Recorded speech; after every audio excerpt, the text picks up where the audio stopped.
Hello, man. Hello, Mgtows. Like always, I have to wait for my sound to come up and for it to come on air. Hello, Mgtows. So, hello, Ben. Hello, Johnny. Hello, Rico. Hello, everybody that shows up. Thanks for showing up. Today, I'm doing a different little thing. It's the idea is simple. It's alcoholism. I was addicted. I'm an ex-blue pill man. How did I break my addiction to women and drinking, along with self-loathing, shame, workaholism, and a multitude of other illnesses? Well, my story, I'll tell it in 3 parts, just like the A's would. I was stupid, I got married, and that led to a divorce and slavery. That led to drinking. And how did I cure that? Well, it was 100% Mgtow. Welcome to Mgtow Anonymous, a worldwide fellowship of men who help each other stay single. If you're coming around here for the first time, thanks for showing up. Thanks for showing up. The retardologist, as I call them, or the sociologist, or the psychiatrist, the phrases, they give us phrases echoing this. People who abuse alcohol have a tendency to experience problems in their intimate relationships. Among marriage individuals, these disruptions may lead to divorce. No, not really. This is the cart before the horse thinking. The truth is, being unhappily married is a trigger for alcoholism. Getting married is a trigger for alcoholism, pain, suffering, workaholism, self-loathing, shame, and a multitude of other illnesses, just like I said. Dating leads to alcoholism. Dating leads to marriage, which leads to alcoholism. I'd say these people were wrong when they say things like that. When they say, if you are an alcoholic, why would you be an alcoholic and being in a bad relationship? Isn't that the cart before the horse? Researchers have identified risk factors in getting married. And one of the risk factors of getting a divorce is getting married, 72% higher. If you stay single, you're not going to get a divorce. The divorce rate is 72% higher for people that get married. Does that not make sense to these people? Getting married at any relative age can cause alcoholism. She is going to nag you to fucking death. Being married with someone affects serious problems that can cause alcoholism. Getting married to someone with an entitled attitude, with a narcissistic attitude, can cause alcoholism. And that's what we cure around here in the Mgtow rooms. The only cure I've ever seen. I've seen so many men come through these rooms drinking themselves to death. And their problem was not alcohol. Their problem was something totally different. You know what that problem was? That was the problem of women in their life. One thing for sure, 2 for certain, 65% of the men within the rooms of Alcoholics Anonymous do not have drinking problems. You know what they have? They have marriage problems. They have divorce problems. And like I said, the only way to get to a divorce is to get married. One sure cure for divorce is to not get married. There's a ton of results from present studies that support that marriage has a heavy effect on drinking and divorce rates.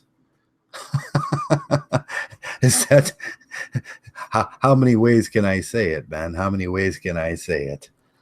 if you get married at a young age, chances are you're screwed. You're screwed. What are some of the presuppositions to alcoholism? What kind of people turn into alcoholics, drug addicts, homeless people, stressed out people? That's what turned into stressed out people, stressed out men.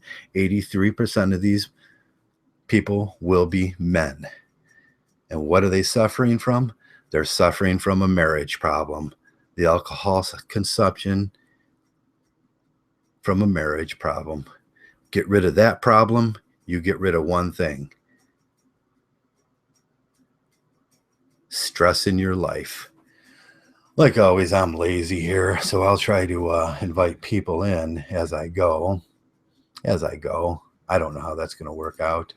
I see a few people want to come in, but I wanted to get my my little summation or my little narrative off before I started. I like to do that before. Died people, Joe.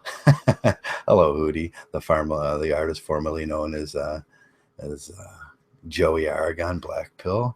Invite me. Black Pill wants to come in badly. He's screaming to come in.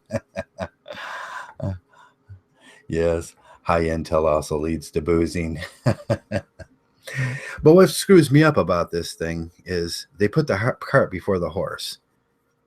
Most people go into marriages, they go into life, come out of high school, they're very happy, honest people, and then they get married. What happens in a marriage? They become discontent, they become irritable, they become overstressed, and that leads to drinking.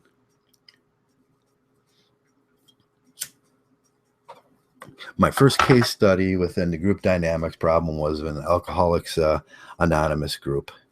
I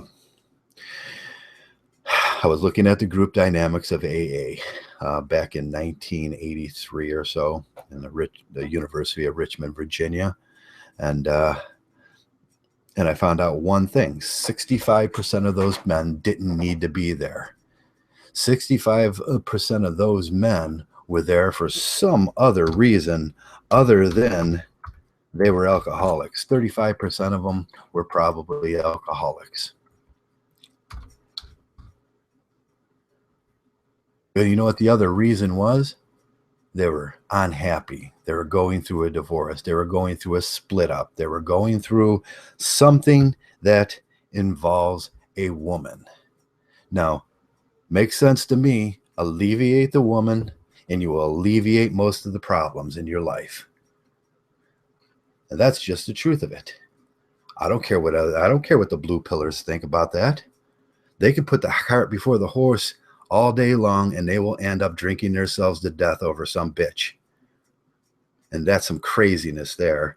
I'm trying to get these earplugs in my ear here, and they don't seem to want to work. I'm going to throw these things out the window one of these days, because these earplugs are about the worst thing I've ever seen in my life.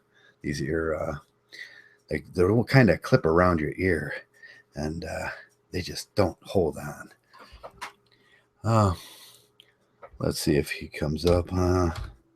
Black, you're not coming up. Black Sim Impeccable's coming up. Timothy Blades.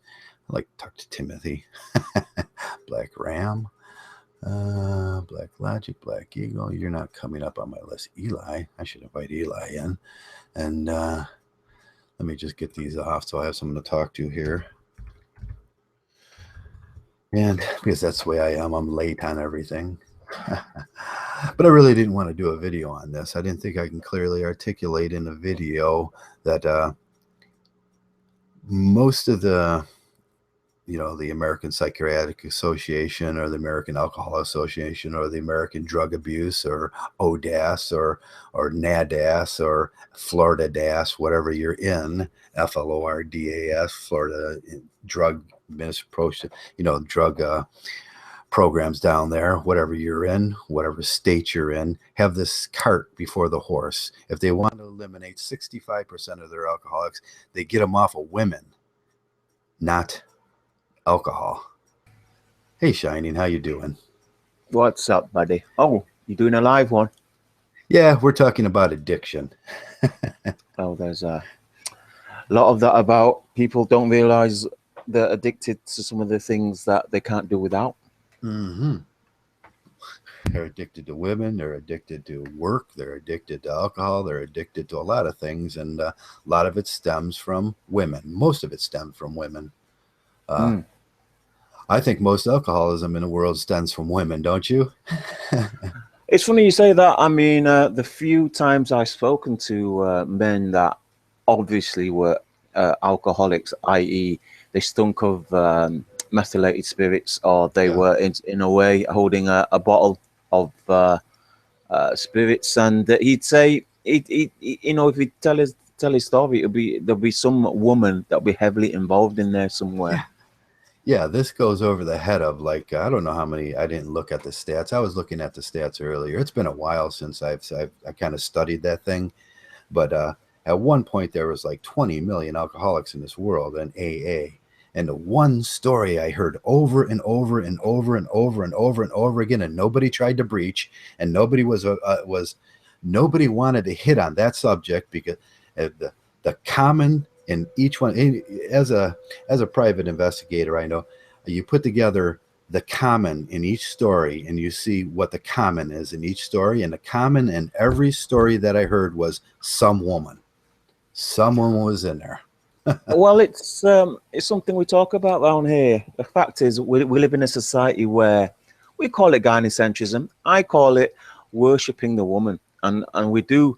I think it goes beyond just pedestalizing a woman. I think the fact that this, especially the young boys and the young men, it's like the vagina is somehow holy and somehow Yeah, you know, mystical. It's got these special properties it's that got once you special powers. once you touch that vagina, you're somehow liberated. You're free.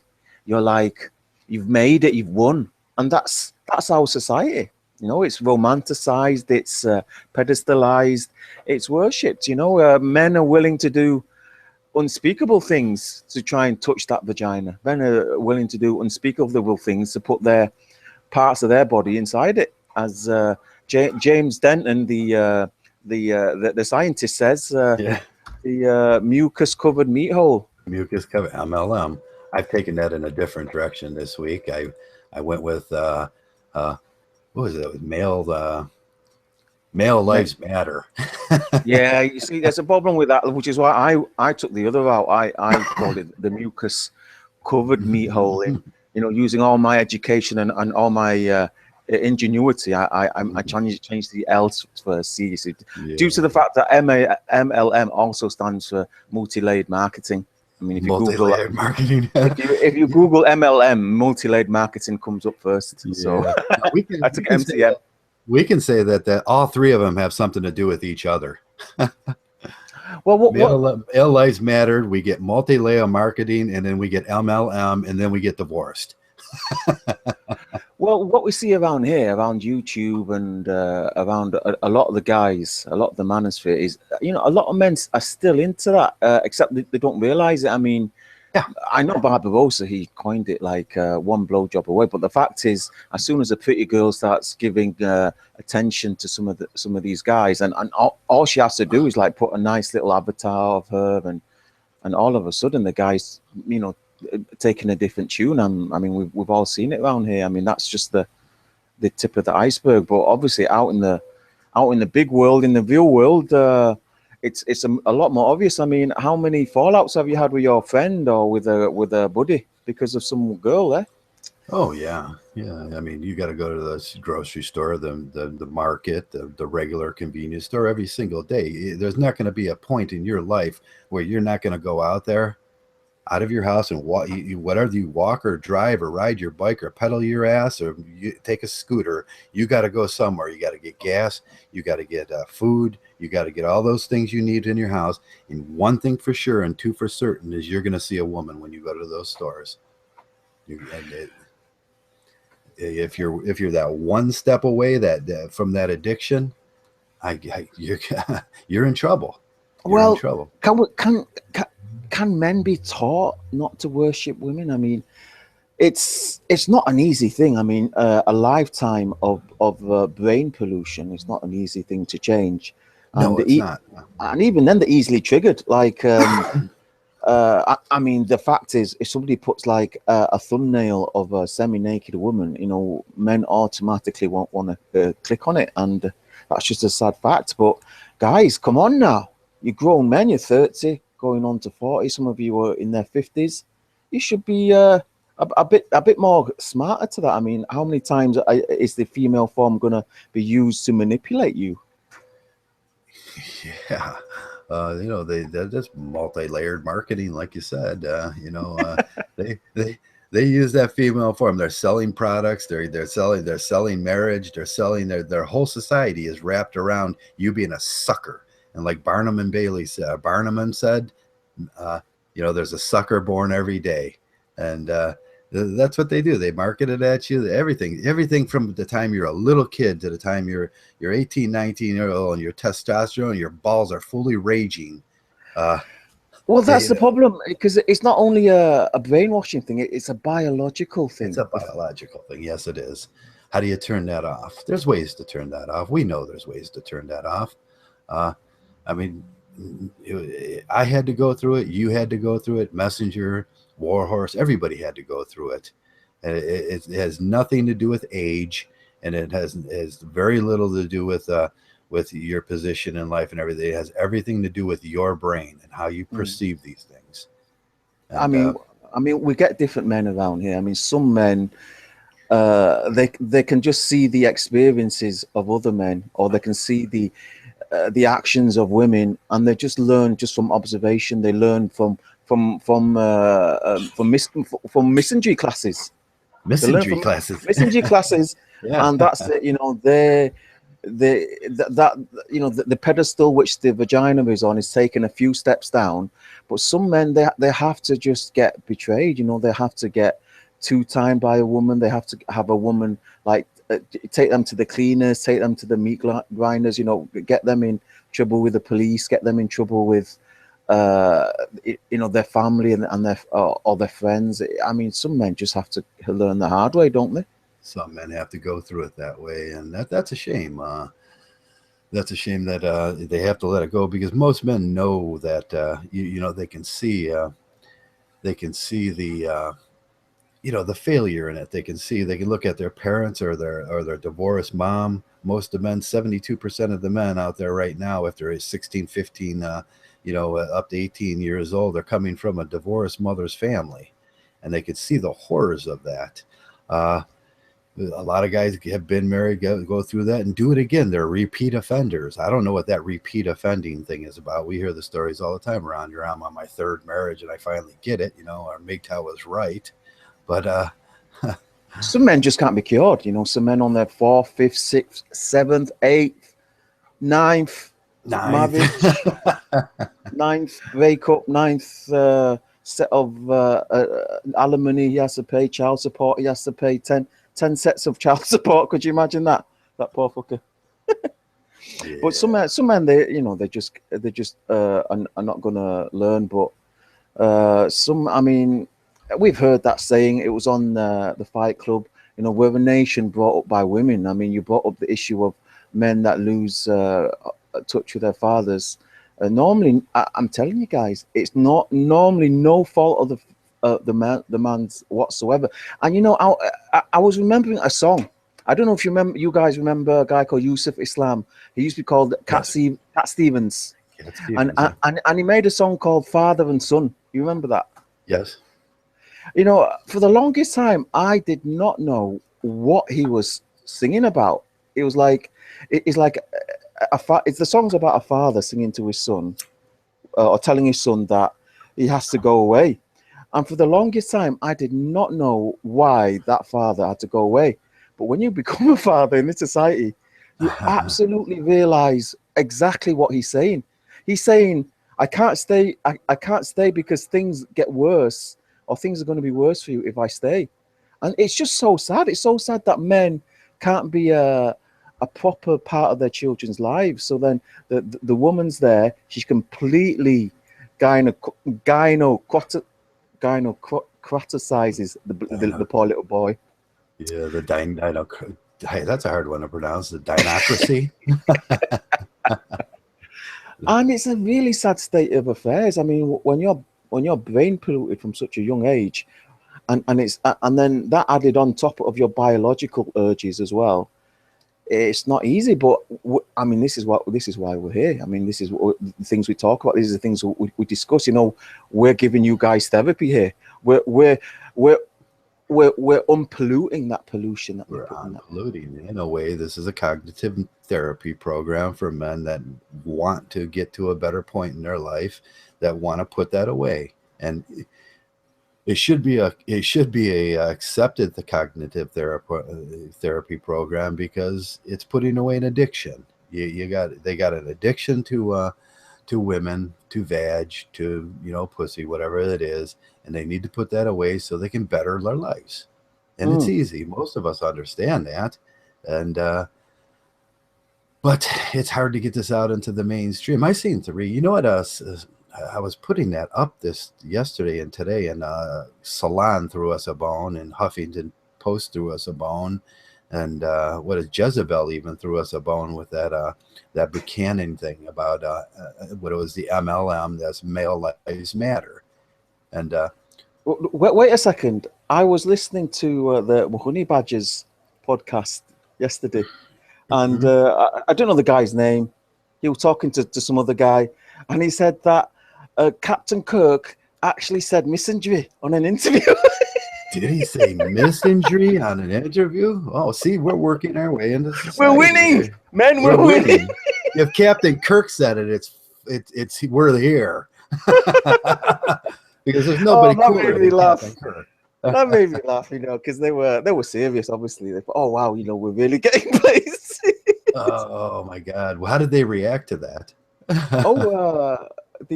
Well, I think the chat room, I think they saw it for it. Well, they just laughed at it a little bit. I think they threw a few I hope there were sarcastic comments, because they were obviously they were saying, "Oh wow, Captain Kirk," or what's his name? What's Captain Kirk's real name? James. No, that's James Kirk. Oh God, I can't even remember his real name now. We're going to get in trouble by the Trekkies. Oh, where's Dr. Leonard McCoy when you need him? Yeah, where's he? I know he does travel commercials now for travel.com or something. Yeah, it's all over the place. But yeah, I mean, this is something that it's a pity more people don't listen to this, because I mean, the things we say are universal truths across our society, across the Western world, and the fact is, men, if you did not have, and I made a video about this, it's sad that I had to take this video down. I made a video about this. It was directed at Turtling Monkey and Heartburn, but it was a video about general issues. And I was saying, you're never going to know the truth. You're never going to know your father's side unless you find him. The younger you are as well, the more likely the actual story is polluted. You're not going to know really what happened. And it's just a sad fact, isn't it? I mean, right. Yeah, we were covering that earlier today, weren't we, with a few of the newer Mgtows, and one of the older guys around that's been around irritating us forever. That and what we were saying, if you're born and raised in that baby mama situation, and all you ever had was a mother out there, a lot of these guys come around with the idea that their father was a jerk, their father was a dick, and it rolls down through that dysfunctional family culture, and then they're saturated with their aunts and their grandmothers and all that stuff, and they come from a very gynocentric point of view. That's exactly right. And sadly, the very few memories they will have of their father will be very obscure. Nothing that, and he'll often be obscured as well by their mother taking it out of context. Right. And there was that guy, that new guy that made that Mgtow video, which you pointed out to me. He was saying that his father left because she wasn't making enough money, and that rubbish. And we said to him, I think you rightly pointed it out, how did you know you was like 9 years old? I mean, how did you know how much your father was making? How did you know how much your mother was making? And we asked him, and he says, because my mother told me. So all he ever knew, because my mother told me. His concepts were all filtered through the gyno. Yeah. Oh, Warhorse just mentioned Shatner's. Was it T.J. Hooker? That cop. Oh, T.J. Hooker, what an awful show that was. They had that blonde girl. I can't remember. She was Conan's girlfriend, wasn't she?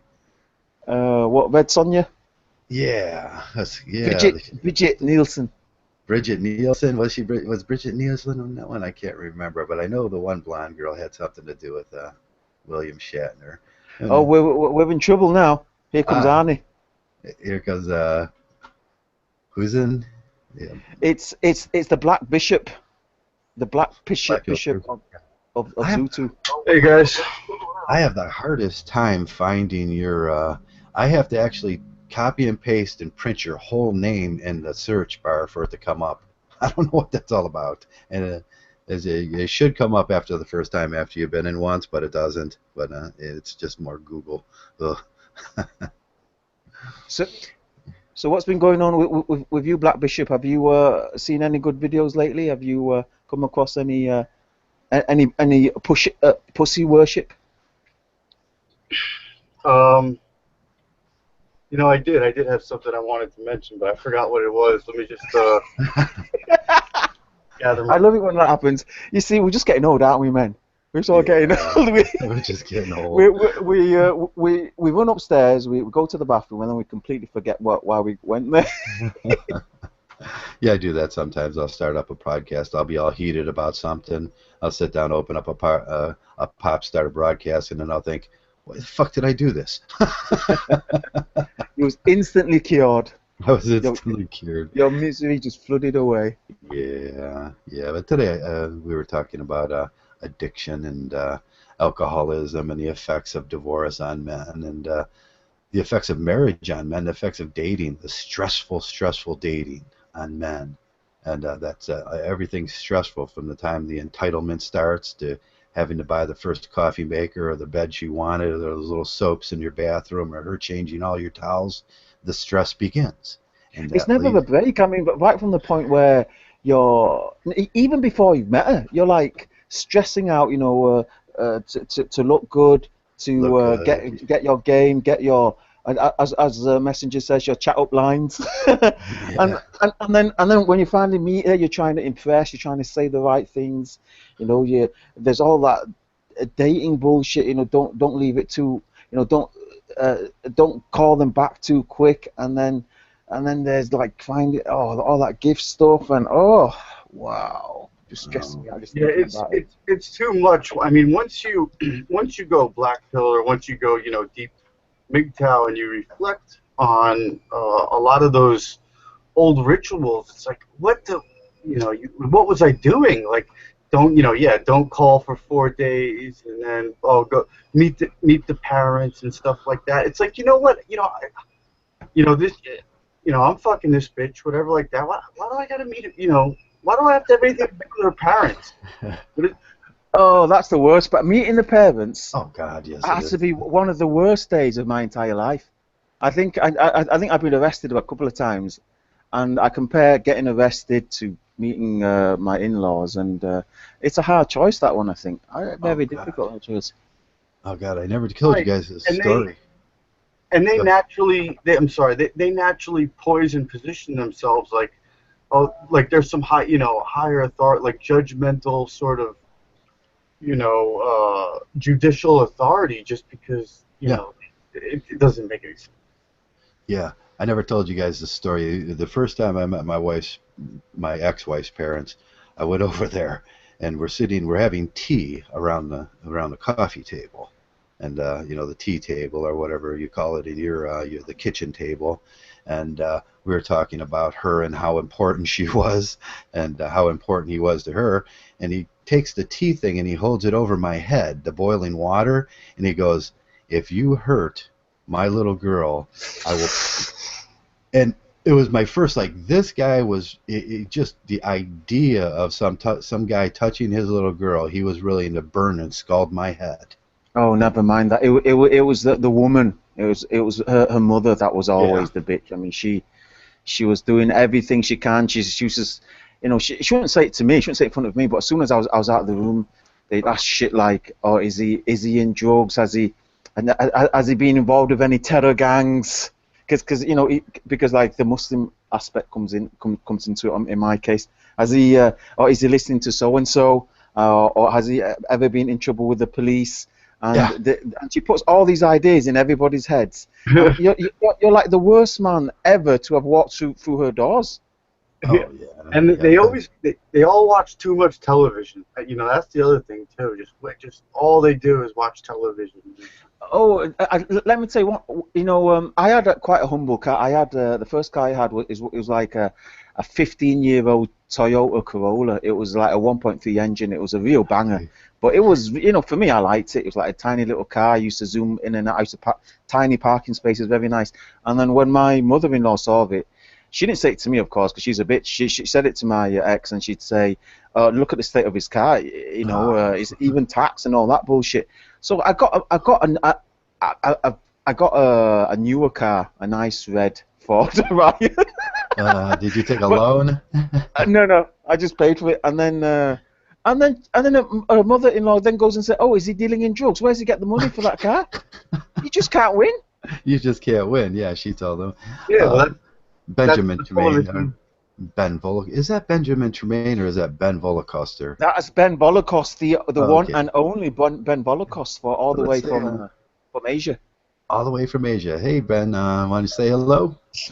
Hello to the Hangout. Hello, Ben. How you doing today? How's your Saturday or whatever day it is for you? I'm doing good. I'm here in the back of a cafe and just chilling out. Ah, cafe, getting some coffee or something to eat? Oh, yeah. The weather's just right. So where you at? Are you in Florida, like Warhorse? No. I'm in the Pacific Northwest, kind of Seattle. Oh, okay. The place where it rains all the time. Yep. Beautiful, romantic Seattle, where all the ladies go, all the beautiful ladies. You're up there by Benson, huh? Yeah, I think so. Yeah, you guys. There was a Mgtow meetup in that area a few years ago. That who put that up? The guy from the Spearhead, Price put that up, and a bunch of guys met up in the Seattle area. Yeah, I missed that, but that would have been nice. Yeah. Well, anyway, let's make good use of Ben before he runs off. Maybe he'd want to share a couple of stories with us. You know, maybe he's got some horror stories with his ex, or he's got some. You got a horror story with meeting the parents? Well, you know, I really don't have much of my own that I feel I can really share. I had one brief encounter, and that kind of went into a situation where later I was asked by a judge well, it's basically gag order not to talk about whatever happened while I was with this girl. So. Oh well, you can tell us. We won't tell the police. We promise. Oh God. Yeah, you can't tell about how horrible she was, huh? Well, no. The thing is I was staying at this house and all this stuff was going on, and they really couldn't say specifically who was doing what, but since I was the only guy there, the last guy there, in fact, they kind of said that it was me being the ringleader of whatever was going on, and a lot of not nice stuff was happening. So drugs, violence. Well, prostitution. Along all those not nice lines. So okay. Yeah. So I'm glad I'm not in that. That was a couple of years ago, and I haven't been back to any of that kind of stuff since. And it was kind of on my. So you've never been married? You don't have kids? No, I never got into any of that. I was mostly kind of one of those guys, and I still am kind of keeps to himself, and probably most of the time thought of myself as TFL, but not really knew the acronym. But, you know, a lot of it is mind state, too. You'll get certain times in your life where even if you're not really, you know, the dog who's always going to have his days, every once in a while you wonder what's changed, because every once in a while somebody does kind of come your way, and it I don't know. I just, for whatever reason it was or has been, I just really haven't decided to engage or be with anybody for the most part. I've only had one partner. Then, Wait a second. So you're like 36, 37, and you totally dodged the bullet. Yeah, in a way, for a while it was really bumming me out. I thought I needed to do all this stuff to be like everybody, the majority of everybody else to be normal.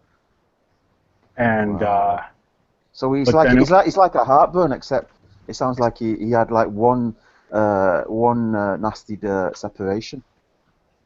Yeah, well, you see, the thing is, you are the normal one. Actually, it's, to be honest with you, everyone else is the freaks. I mean, there's a ton of stuff in this society that a lot of people just do to themselves, and it's just really insane that it doesn't make any sense. And it's like, why are you doing that? For example, like circumcision. Why the hell do we do circumcision?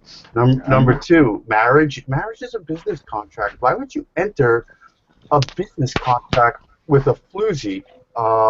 What's the other one? Oh, the injection vaccine stuff. Why would you have your little child injected with a syringe full of that stuff? But millions of people do it every day. oh yeah. Okay, so Shining left the call. Oh, Shining left. Okay, he probably dropped out. I was adjusting Ben's volume. Somebody said he needed advice. Ben, you can kind of pull back a little bit from your volume, or if you have a Logitech, Oh yeah. can you move it more up by your cheek? Yeah, it's one of those mics on a wire. Oh, okay, yeah, you need to put that closer away from your mouth because they pick up rather well. And what did happen, though? I'm going to go ahead and have to find out what happened to Shiny, though. I'll try by taking one ear out. There you go, and I could probably hold the mic a little further away. Okay, there you go. I'll adjust your volume from there as you talk. And, okay. Okay, yeah, that's what we like to do, that volume adjustments beforehand, but that's great. So hello, Zeta. Is Zeta in the room? He's probably getting his mic together there. Right now, I'm just somebody. How you doing? Can you hear me okay? Yeah, I can hear you, Zeta. How you doing today? I'm doing pretty good. How you doing, guys? Hi, Ben. Yeah, we started off talking about addiction, alcoholism, the cause of alcoholism for a lot of men being just that, marriage. Marriage causes alcoholism. Marriage causes a lot of things. Causes stress, causes pain, causes financial woes, and all that leads to a man sitting there drinking himself to death. And a lot of men don't spot that, do they? Well, they talk about it indirectly in 12-step groups when I was doing that. And we've had extensive talks, Joe, in the past about the AA and the 12-step programs. But I was doing that in the 90s. And yeah, you're right, Joe. Underneath it all, that's what guys are doing. They're there mostly for the good. And the thing is, it's a dirty secret that about it, but that it's best.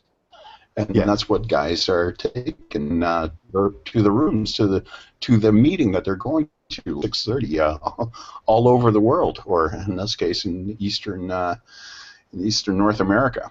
Yeah, they're putting the cart before the horse. You got to clear. It's never the alcohol. It's what causes them to drink. It's what causes them to desire that. It's what they're drinking away that they're not curing. And if you never cure that thing that you're drinking away, and 65% of the time, it's a woman. If they're not putting that behind them, and we got that thing you brought it up earlier about the 13th step, and my logic always goes, the 13th step wouldn't exist if men weren't thinking about that too much. If men had control over themselves, and they're telling on themselves, and well, but that's just it, Joe. What happens is when you quit drinking, or for all intents and purposes, when you quit women. Like what we do, a void gets created, okay? And we're operating on fucking autopilot, okay? So that's what that 13th step is, and it's always the elders, the guys that have been around with considerable lengths of sobriety, that spot these patterns. Guys have that void, and so what do they gravitate to? The 13th step, which specifically means going to meetings because there are women there. And these guys are trying to prep up their story when they're sitting in closed discussion in hopes to, send some signals over to the female. And the females do it too. You know, but this is one of the secrets that nobody's willing to talk about unless you get in with somebody who's been around and can easily see through the shit and is the kind of guy that will say the most unpopular but most truthful thing that nobody wants to hear. Hey, Right. It is unpopular. And there's a certain rule you don't bring up. You don't bring that up around the meetings, because I tried to bring that up once, and I remember guys going nuts about that. And no, you're not allowed to say those things. But that's culture. That's where culture from that all. Well, wait. You guys, wait, hold on. I think I misunderstood you. So you're saying the AA meetings, they're just so women can be predators on men, is what you're saying? Well, that's what the 13th step is known as, okay? Yeah. And this is a common thing that's guys talked about, or pigeon plucking, okay? It's guys trying to hit on women. You know, usually you'll find that in guys in their first year of recovery or sobriety, you know, because the void is so intense, man. Oh, yeah. You know, all of a sudden you've removed something that you've been doing time and time again, and it's registered in your brain, in your limbic system. All of a sudden that stops. That's what happens. It's the 13th step. Guys are naturally going there. And the funny thing, the irony is that they suggest that no major changes in the first year, and they mean specifically do not hitch up in, you know, in a relationship for the first year or so until you get sober. But that's what guys, the majority of guys end up doing it. The important thing is that they're doing this subconsciously. They're acting out their void. Yeah, they lightly dance around the issue, don't they? Yeah, and that's exactly it. I mean, a guy who's able to spot that, you know, in a closed discussion, you know, we'll see, you know, that the guy's trying to pine his way, you know, trying to impress the chick that's sitting in the closed discussion. And, you know, they're diverting from the original purpose right there, which is to stay sober. Well, I got news for you. I'm sorry, that guy is just not being able to admit, you know, and he won't be able to, right, because he's just not able to see that. Well, that's some considerable time, sobriety time. I know the AA meetings around where I am in Jersey, and I guess throughout the area, they're basically all they are is just people go there to link up with different drug dealers and find different drug dealers for different stuff, and you know, they just go to the meeting and they go through the motions, and then they all, you know, buy from each other afterwards and trade numbers and stuff. Here's another parallel. If you know, gay meetings. This is what I heard from guys who went to gay meetings and then were going to the straight meetings. That's what gay AA meetings are. They're pickup spots. They're pickup zones. Yeah, but really, you know, let's put all this shit aside. What are we talking about here? What's the motivating factor? It's the addiction. It's the phenomenon of craving, which applies to bitches and anything that'll alter your brain chemistry for an effect. Yeah, now them guys in Florida, I did a research last year. I remember you were around when I was doing this on the Florida drug rehabilitation programs down there. And one thing I found out was they were taking these rehabilitation programs, and the state-sponsored ones down there, and they're all around the coast. They're everywhere down there. The rehabilitation is huge in Florida. And the one thing I noticed that they were doing is they were providing women, and they were segregating the women from the men, and the men's shelters were kind of they were very dingy and drag, and they were state-like. There were prisons, there was rules and everything. But these women's shelters were they were built for hypergamy, and the message that they were trying to get across to these women is get yourself in order. You know, they had aromatherapy, they had spas, they had massages, they had all those homeopathic things. They had makeup courses and makeover courses, and it wasn't about getting these girls. It was never about getting these girls cured from their addictions. What the state and what the government, what the United States government realizes, what they really needed to do was get these girls presentable enough where they can get them married off, and that's what they were focused on. So if they get them married off, then the judge can do his part and provide them with an income, and then the society, the divorce court system or whatever, because it's not going to never. If you marry a hoe, you're just marrying a hoe there. But they were getting them prepped up, looking good with these massage and aromatherapy and the workout classes and the aerobicize or jazzicize and all that. so they can send them back out to public so they can find a man, get married. And that was the cure. Damn, so it's like government-funded primpery, like Yeah. primpery and It was- pimpery. Well, the Yeah, average yeah. the average treatment center for addiction costs about $30,000 a month in America. Okay, I remember Dave Mustaine from Megadeth. Okay, Yeah. He said it best in an interview once. He says, "Yeah, man, I acquired a $30,000 a month treatment center habit."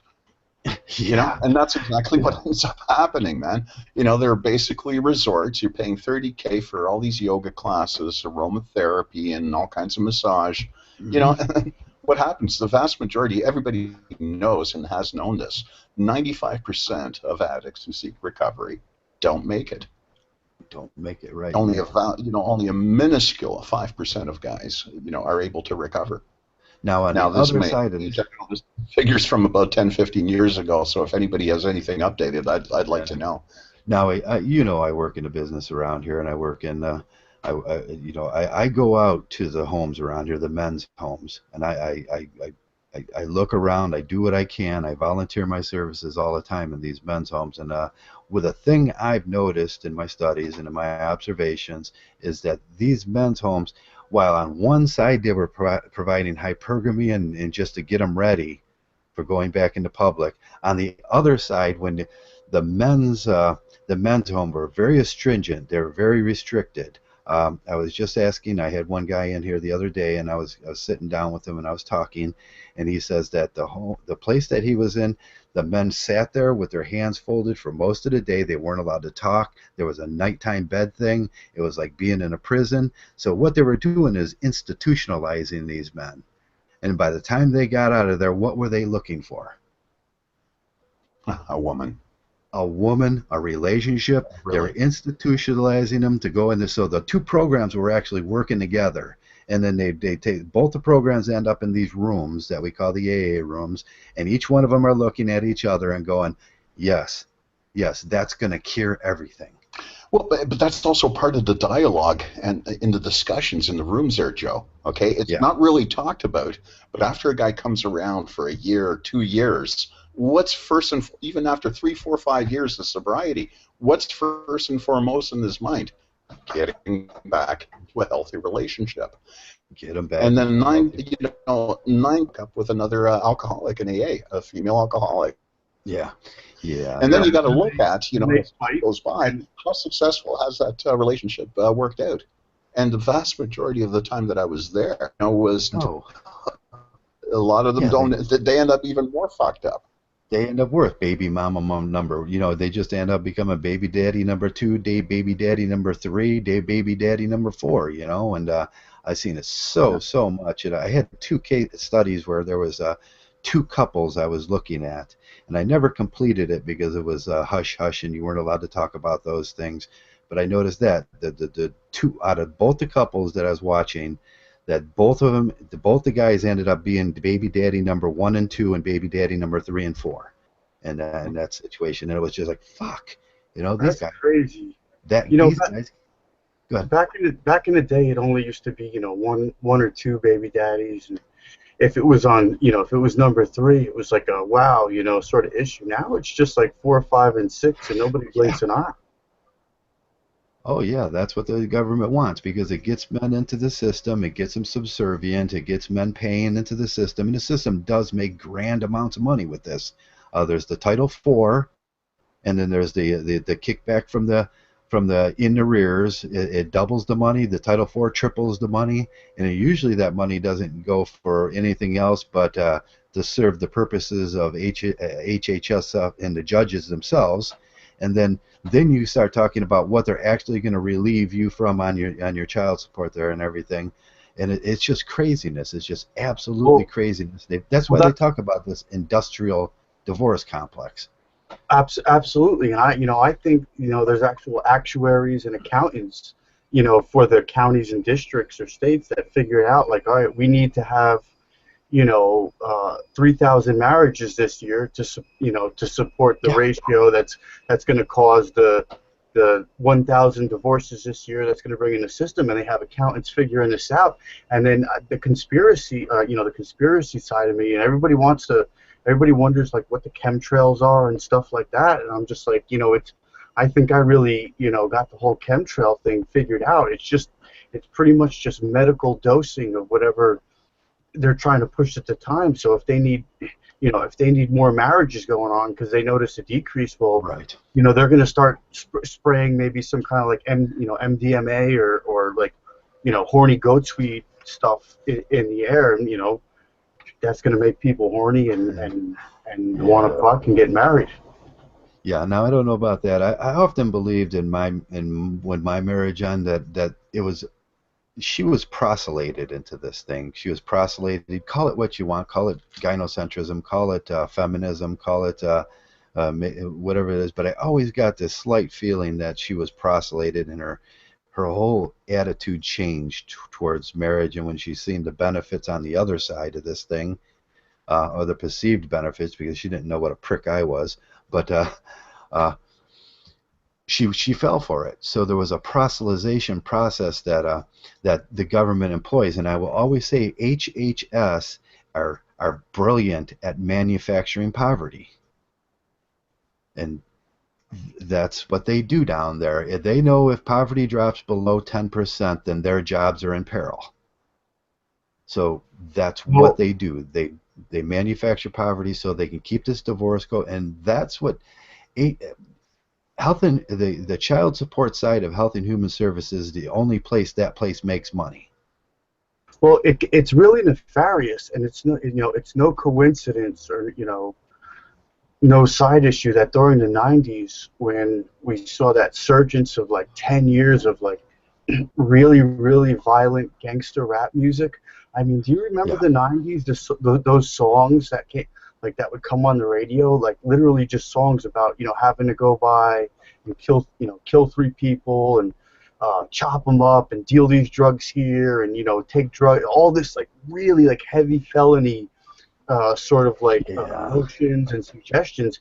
And that's no coincidence that they were building a lot of maximum security prisons, freshly built, and they need that basically factory prisons that were dual purpose factory / prisons, and they're pumping out all this Tupac and Biggie Smalls and stuff like that music in the 90s, and it made young guys crazy and do all this crazy stuff and get locked up for 10, 15, 20 years in these maximum security prisons that are half factories that they go to work and then they work for free, and then everybody wonders how the other conspiracy associates, like, oh, Tupac's not really dead and Biggie Smalls are not really dead, they faked their death. And you know what? That makes sense because they were just characters used for the propaganda of the time, and people genuinely liked them so much. There's no way they could just go away and start not singing gangster rap. They had that thing, they couldn't just start doing a cappella or something like that. People be like, what the hell's wrong? So they had you got to kill the characters off because once the prisons were filled, then you can't have, you don't want an overflow because that causes more problems. So they kill off those characters, and now all the music that you hear on the radio these days is terrible. It's all gyno simping. I went through every channel on the radio station recently. This is what I wanted to talk about. Remember I said I had something I wanted to say and I forgot about it? This is it. So I was going through every channel on my car radio because I have a CD player on my radio, but it doesn't have an MP3 hookup, so I just get lazy on short trips. And I just go through the FM station. Every single song is, oh babe, is a guy, is now these days is some like, a feminine guy simping to some woman like, oh baby, why come back? It's okay that you cheated, just come back, and like weird shit like that. It's like the same extreme the gangster music was in the 90s, but applied to this new like gyno simping thing. It's terrible. Yeah. There's certain systems. The government knows what they're doing. If anybody thinks they don't know what they're doing, then wow, you can't put that many bright, intelligent people together and not have a system that's going to take care of itself, and then use and manipulate the society to do those things. And that's a lot of what we talk about around here. The things that you don't see, the little hidden, how deep the rabbit hole goes. And whether it's the NWO thing, and just so happens to be NWO, the group that started all that stuff. My younger brother used to listen to NWO. He was really heavy into that. And Lol. yeah. Well, now Yeah, there's this new song on the radio by, I think, like Rihanna. And it goes something like, and she's God, yeah. and it goes something like, I'm a savage. You were just another nigger on the hit list. Like the hit list, as in like, Yeah. dude, she's lining up to fuck to get money, to get money out of, like, and she's basically singing to a simp who's like, pussy begging, and she says, "You need to forget it. You were just another nigger on the hit list. I'm a savage," and this is what everybody's listening to now. Oh, now let's take a look at that idea for a second. That we brought up hypergamy, and we pretty much coined the phrase in Mgtow. We made it up in a long time ago in some of the groups that started a long time ago, and it's hypergamy, and it took a lot. But did that normalize hypergamy to a point? Did Mgtow and the MRAs kind of normalize, and they embraced it, didn't they? Who knows?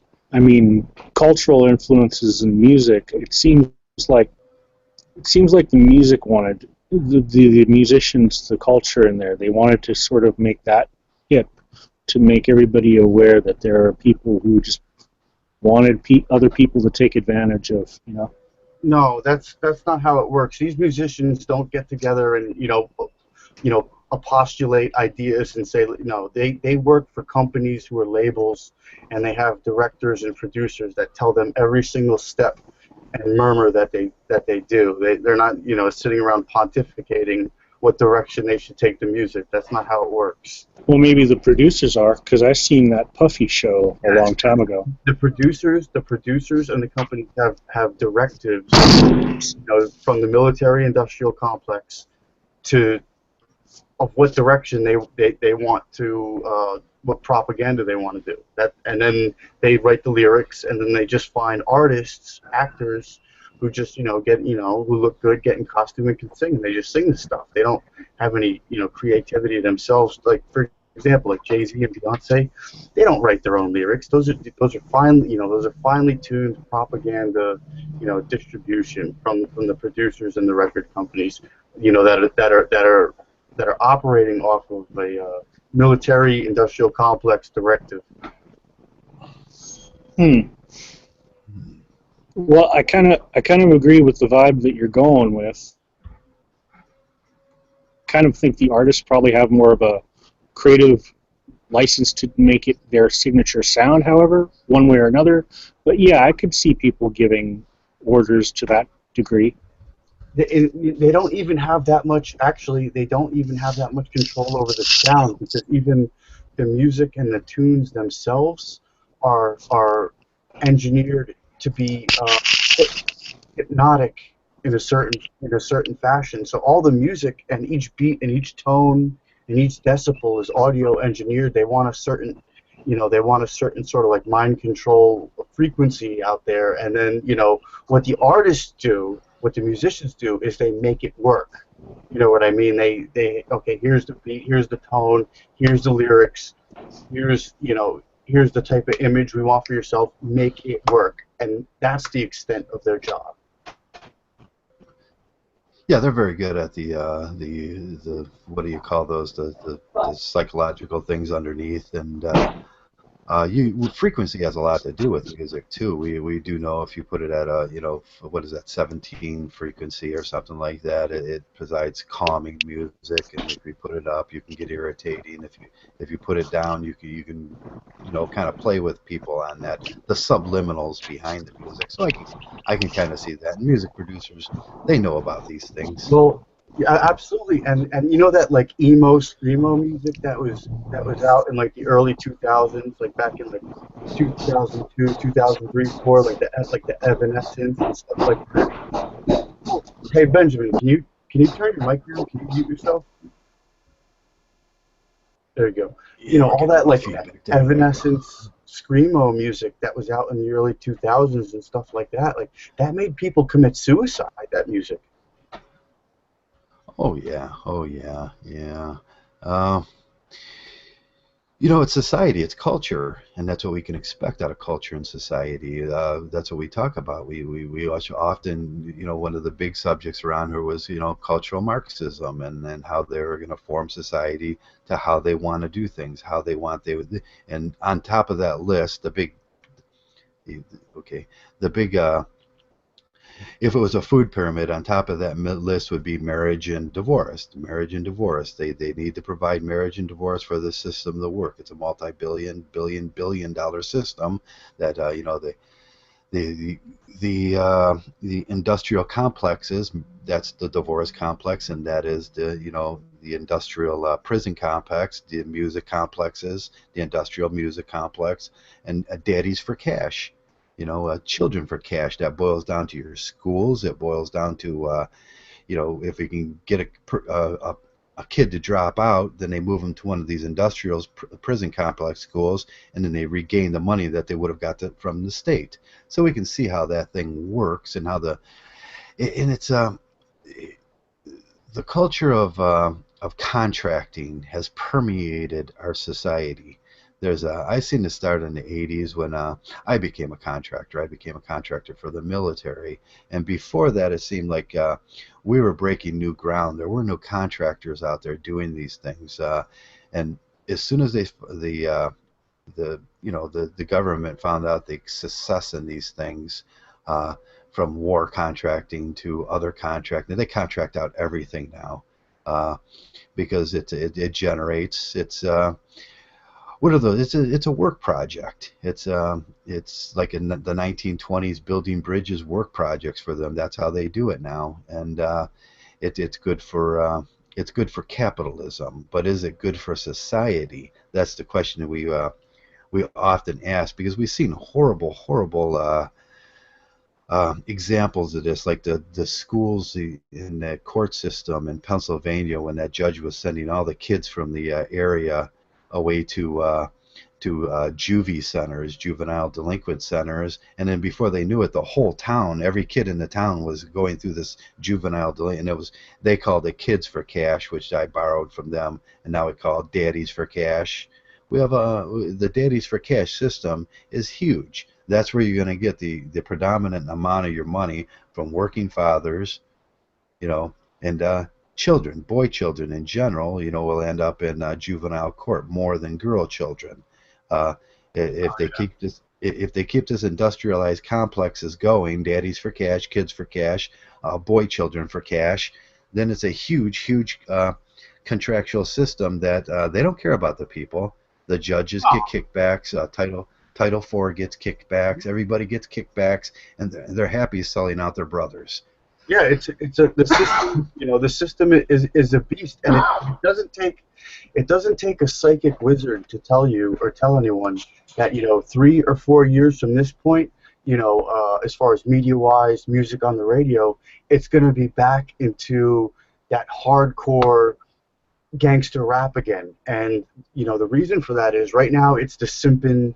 You know, it's the simping stage. We had the hardcore gangster rap, 15 years ago and stuff like that. A lot of those guys are, you know, getting over with their prison bits now. They're doing their 15, 20, you know, they're done with their 15 or 20 years for the double, triple homicide drive-by, you know, that they did while listening to, you know, Biggie Smalls back in like 1999. And now they're gonna need to bring in. Now look at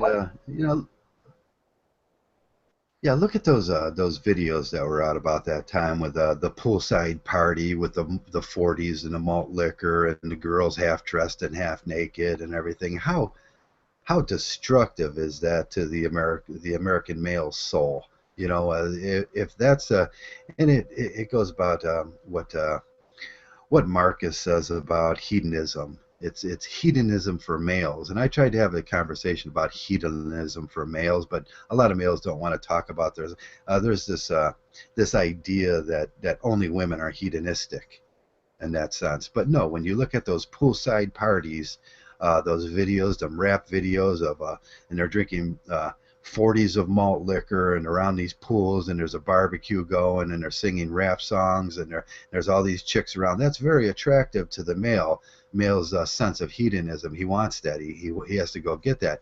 But 9 out of 10 times that leads to addiction, drugs, pushy begging, addiction to a vagina. It's going to lead to everything the government wants in those industrialized prison complexes, baby mamas, the industrialized divorce complex.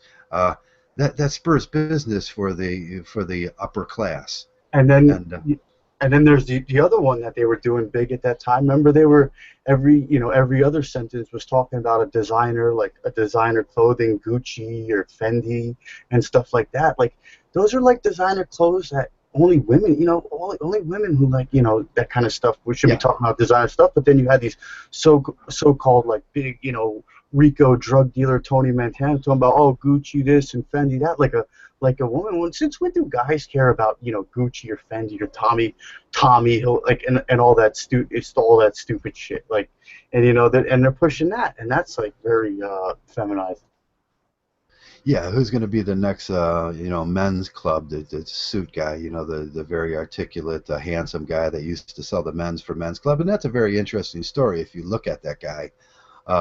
I can't remember his name, and he started this company. He was the poster boy for that company. He went, and then they replaced him a few years ago. Why did they replace him?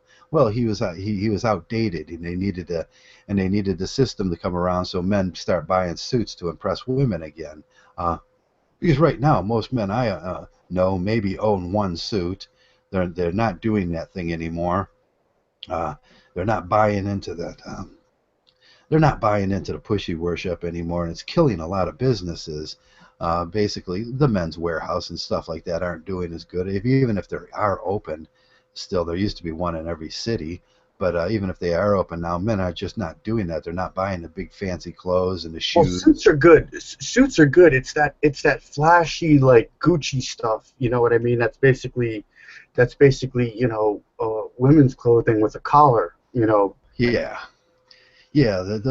Power suits are good for men. Yeah, me and Zeta talked about this, and I always thought that was the way for men in Mgtow to protect yourselves. If you were going to go out in public, always wear a power suit. I wear a white shirt and a suit jacket, and some kind of power tie, and that's how men in Mgtow. And that's when we start talking about how Mgtows should project ourselves to. And there's a good example of this. What was that example with the Black Power people in the 70s?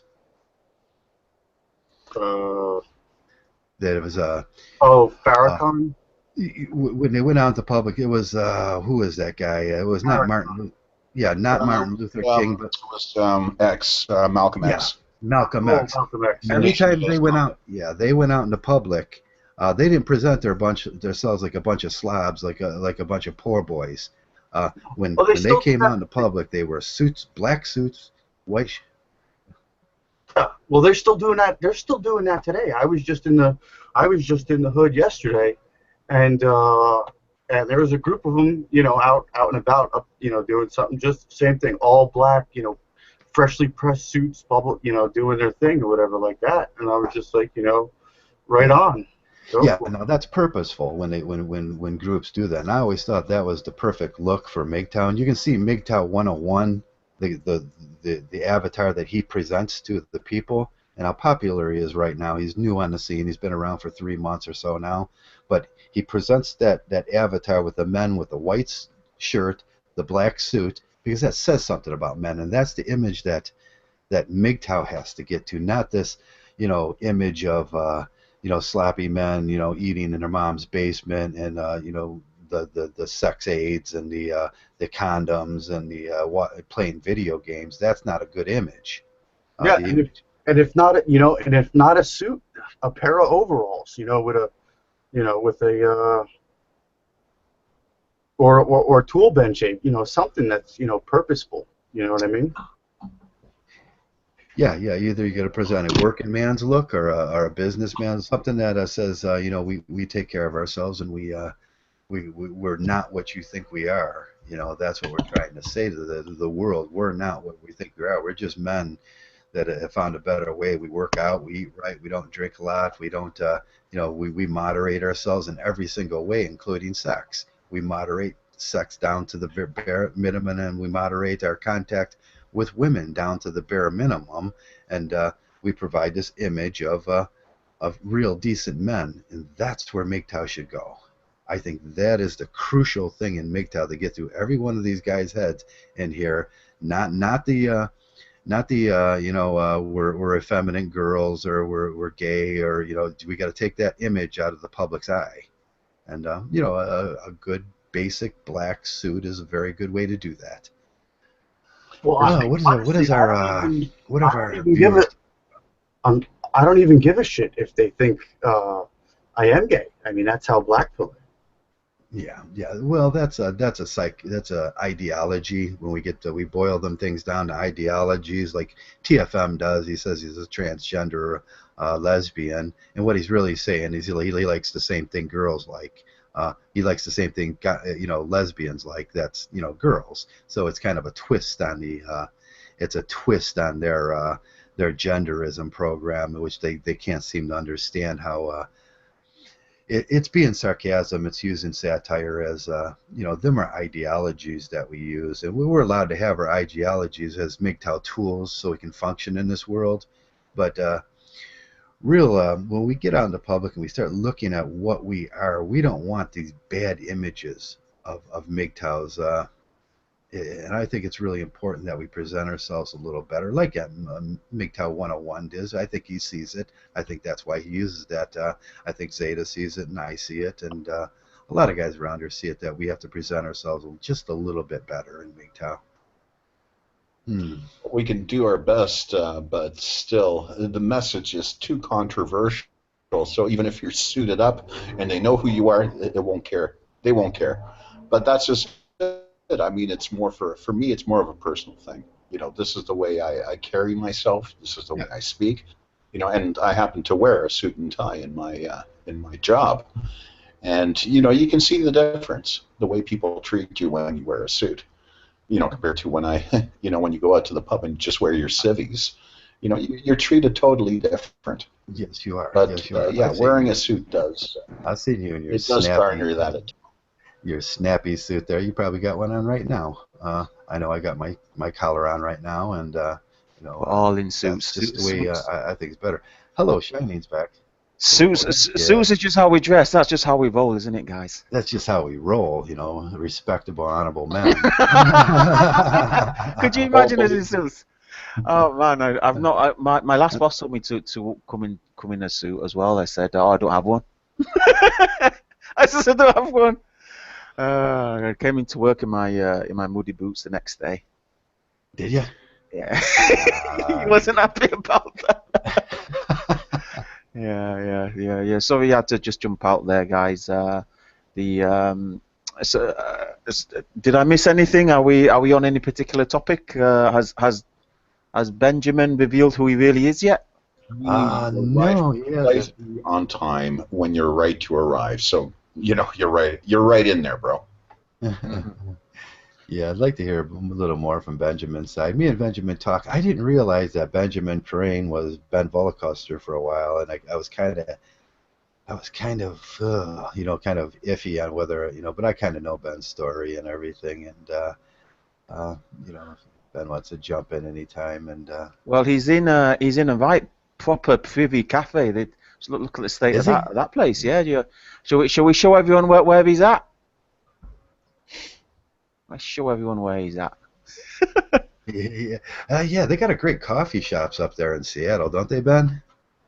I think he passed out. Oh yeah, for sure. Yeah, some of the best coffee shops in the world. That's where Seattle was, where Starbucks started, and there's like a coffee shop on every street corner, in Seattle, and it's the yuppie thing. I love that new movie, Portlandia. It's out of Seattle too, in Portland area. Well, it's pretty empty, that Seattle cafe. I mean, it'd be nice if the five of us were actually there. Would you buy coffees all round for us, Benjamin? Lattes all round? For sure. I think for Joe it'd be a lager, wouldn't it, Joe? Oh, this cafe here? Oh, kind of. Yeah. Yeah. It's got the I wooden like paneling it. there. I It's got stop the at the coffee shop. it's got the Starbucks even. pagoda there. It's got the giant umbrellas so you can sit outside in case it's raining. Okay, yeah, I like that look. Yeah. You ever go to a coffee shop like that, Shiny? You go to. Oh yeah, I go to some nice coffee shops. I'm not a fan of Starbucks. I don't rate Starbucks coffee at all. I don't rate Costa. I don't know if they got the Costa over there, but I know the American companies. I like the little like unknown little cafes. You know, the ones that got their own little coffee. Oh, yeah, yeah. Yeah, I go to one up around the corner. They closed up. They were roasting their own coffee in there for a while, but once you start roasting coffee, you start to realize that coffee stinks when you roast it, and you got to keep that stuff. But they closed up, and I was sad that they closed up because you can get a nice fresh cup of coffee, and that's one of my favorite things in the whole world. If I roast my own, and I take that money out. Red Shift did a very good.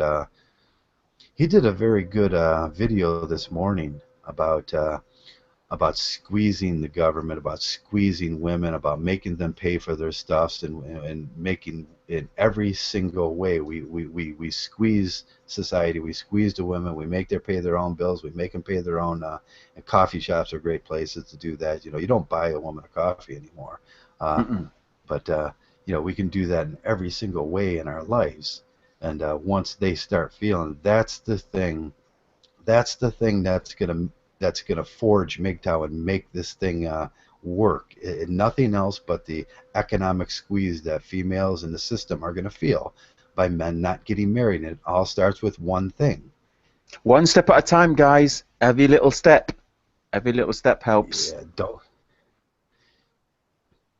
I Yeah, mean, if 100% of divorces started with one thing: marriage. if we take the Japanese Soushaku Kodanshi's, for example, in fact, me and Denton were talking about this earlier on. Denton says there has to be a violent revolution. We need like slightly retarded people like Alex Brown to just like blow up like Elliot Rodgers. And if every guy just does that, then the government's going to take notice. But if we judge the situation over there in Japan, I mean, there was no particular violent revolution. It could be argued that Japan's a totally different culture, but No. the feminism's the same. I'd say. I say Japan still suffers from the same feminism. Yeah, it does. Women are women all over the world. We say that you're not going to go to Korea and get yourself a mail order bride, and somehow she's going to be a different brand of woman. There's, No. like just because she looks a little different, you're not getting a different brand of woman. They're all the same. And once they westernize, once you bring them into a westernized culture, they're going to do the same thing a regular westernized Right. woman does. It's more about. And that's a it's more big about. scam that we got going on. It's more about once they get comfortable. See, the thing is, it'll take a foreign woman like that a good 3 or 4 years, to really get comfortable and learn the angles and that sort of thing. So what you have at that point is a good 3 to 4 years where, she's kind of going through an information overload. So the guy thinks he's got this like subservient princess and blah blah blah, but really what it is she's just one thing at a time in her head. She can't do all this manipulation and social engineering if she's not quite hasn't learned all the angles yet himself. So the guy fools himself into thinking, oh, look how nice she is, she's not doing this and that. It's like, well yeah, the only reason is because her tiny little brain, if she tried to do all that while trying to acclimate to the new culture, she would have a seizure. But there is one sure way. There's the fast track way now, and this is getting more popular and more popular now. The fast track way of going through immigration and culturalization is a domestic violence case. All you have to do now is throw out a false accusation. You get put right immediately as a woman. You get put immediately to the front of the line, and it bypasses that, and you get immediate naturalization. Right. That's one. And one thing I wanted to mention about thinking about is, a thing I think Mgtow should should notice and speak up on is, why, let's ask ourselves for a minute. I mean, take a step back and ask ourselves, why is divorce so stressful and strenuous? Why isn't it as simple as just going online, e-signing and then clicking a box and hitting enter? As it should be. Why isn't that it? Why is it this big process? Because if on one hand, we're trying to say, oh, we're the same society, we're, gay marriage and all this stuff, and sort of just kind of like moral depravity, and all the media we consume is horrible, like this gangster rap stuff and stuff like this.